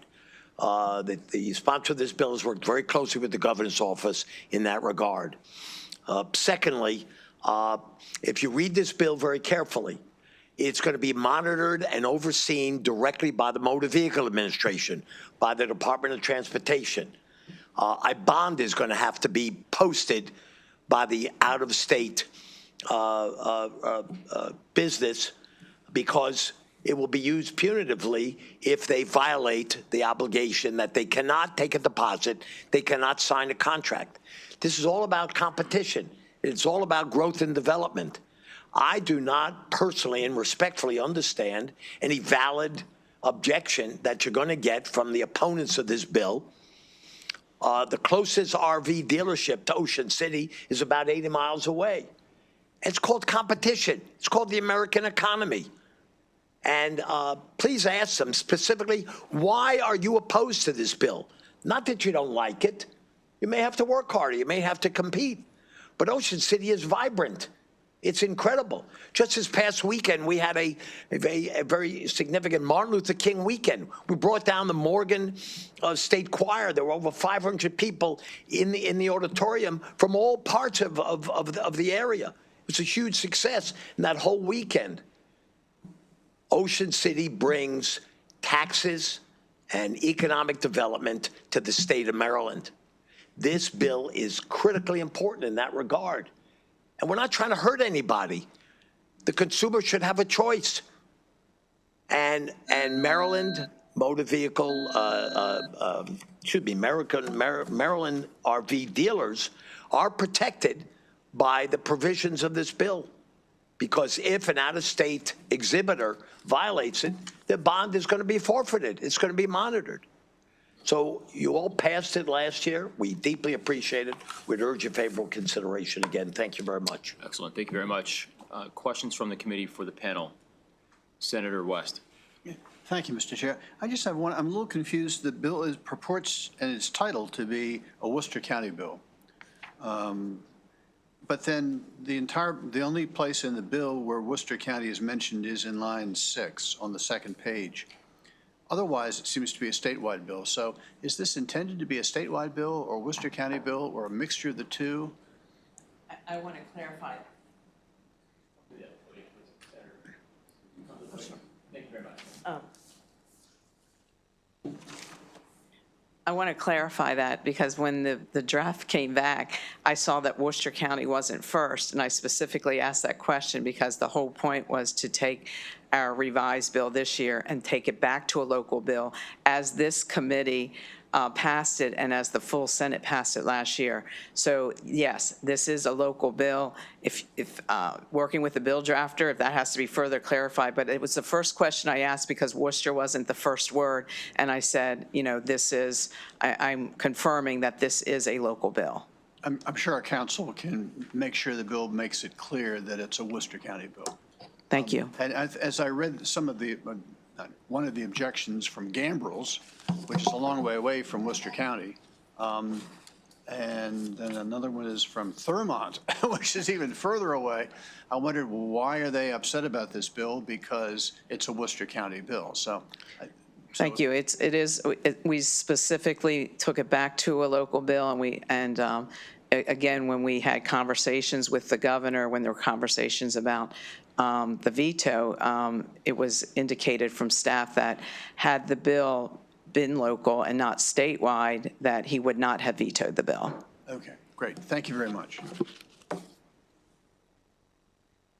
Mr. Chair, I just want to introduce one of our witnesses that came up. He didn't submit in time, but Larry Nacolino, who is the director of the Ocean City Convention Center, since that is the location of the OC RV show.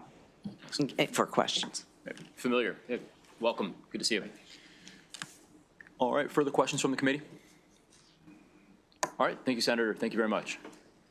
So that'll conclude the testimony for the proponents of the bill. We'll now switch to the opposition panel. We'll hear from, is Bernie here? Is Bernie? Right, there you go. Kelly and Steve. Good to see you. Thank you, Mr. Chair, members of the committee. Bernie Marzik from Cornerstone Government Affairs here today on behalf of the RV Dealers, Maryland RV Dealers Association, hopefully to address some of the concerns that have been raised by the proponents as well as from Senator West. A little bit of background, the RV Dealers Association represents 7 small businesses around the state. Those businesses are located in Anne Arundel County, Harford County, Frederick County, Queen Anne's County, and St. Mary's County. These dealers employ over 300 folks from around the state, produce over $200 million in economic activity for the state, and millions of dollars in taxes, titling fees, local taxes through property taxes, sales tax, et cetera.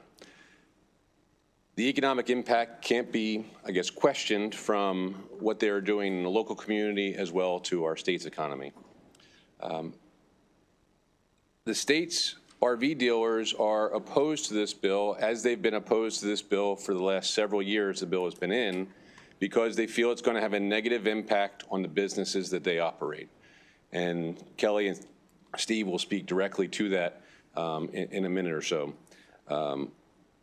We're grateful to the sponsor for addressing the concerns that were raised by the governor in his veto message, same concerns that were raised in the hearings the last couple of years on this bill. But we still believe that this bill will have a negative impact on their businesses. The dealers have repeatedly supported the Ocean City RV show by showing up, but this is going to change the paradigm for them as they operate in the state. Currently, these dealers are not from out of state, are not allowed to come into the state for the show, and we're hoping to keep it that way. Governor Moore in his message said, stop. Okay. Governor Moore's message, you all probably have seen it and read it, but it talked about the impact that this would have, and it was expected to have Maryland consumers purchase more RVs from out-of-state dealers if these folks are allowed to come into the Ocean City show. So it's going to upend the marketplace, and we would urge for an unfavorable report, and I'll let the dealers speak for themselves. We also just want to note that Sydney Rodriguez from Economy RV down in Southern Maryland is here as well, but is not testifying. Excellent. Thank you. Say your name for the record. Good afternoon. Kelly Shanelter at Beckley's Camping Center. Beckley's Camping Center and Maryland RV Dealer Association opposes Bill SB 79. We're a family-owned, third-generation business that supports over 150 families in our local counties. Allowing out-of-state dealers to display RVs in Worcester County poses a significant challenge to the Maryland's RV market, which sells and registers about 3,000 RVs through 6 to 7 dealers in the state and includes out-of-state registrations. The rise of the internet has already made our business more competitive, and changing the law to out-of-state dealers to display RVs while not allowing them to sell with technology today isn't realistic. Dealers will be spending $30,000 to $40,000 to set up a show. Do you really think these dealers aren't going to sell or just going to find ways around it? The bill effectively divides the market share even further and does not protect our existing dealerships and our families. RV service is an important part of any consumer's buying decision. Promoting out-of-state purchasing puts our consumers at risk, increasing likelihood of unsatisfactory repairs and downtime, costing many consumers more dollars and part of their camping season. Is MVA budgeting agents to be at these events to make sure the law is upheld? Passing these bills sets Maryland up for future changes that could affect other counties and maybe the entire state. The sponsors have all the answers on why this benefits Worcester County and the Maryland RV dealers, but haven't visited any of our locations to see why we oppose this bill. Thank you for listening for our concerns.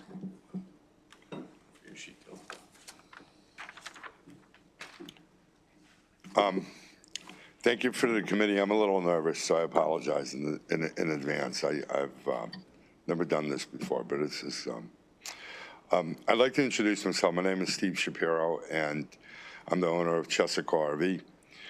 I lived my whole life in Maryland. My parents were immigrated to this country and moved to Maryland in 1979 when I was 7 years old. I had the privilege of going to school here. To University of Maryland, and after graduation, I had a job for a dealership called Chesapeake RV in Joppatown, Maryland, where I was privileged to become a small business owner. Over the last 25 years, we've expanded in the state to have a location in Frederick and in Gambrills. We have a corporate office in Timonium, Maryland as well. We employ close to 100 employees in the state of Maryland. I looked it up, with the exception of one. They all live in the state of Maryland. We support the local communities here.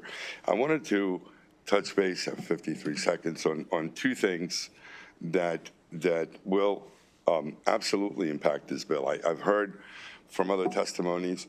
It feels to me for promoting one show and for promoting a business in Ocean City, which we're all supporting as well. We're there as well. By bringing in outside dealers into the state will absolutely have a negative impact, not only to the dealers themselves, but to the consumers. Our business is completely different than the automotive industry. About 38% of our customers are repeat customers. It's a small state of what the RVs are sold. There's about 3,000 RVs sold in the state. There's certain laws. All of our employees are bonded. All of our employees have registrations. All of our employees have sales licenses. Forest River, which is a Berkshire Hathaway company that is owned, it's the largest RV manufacturer in the world. They sell over 100,000 RVs.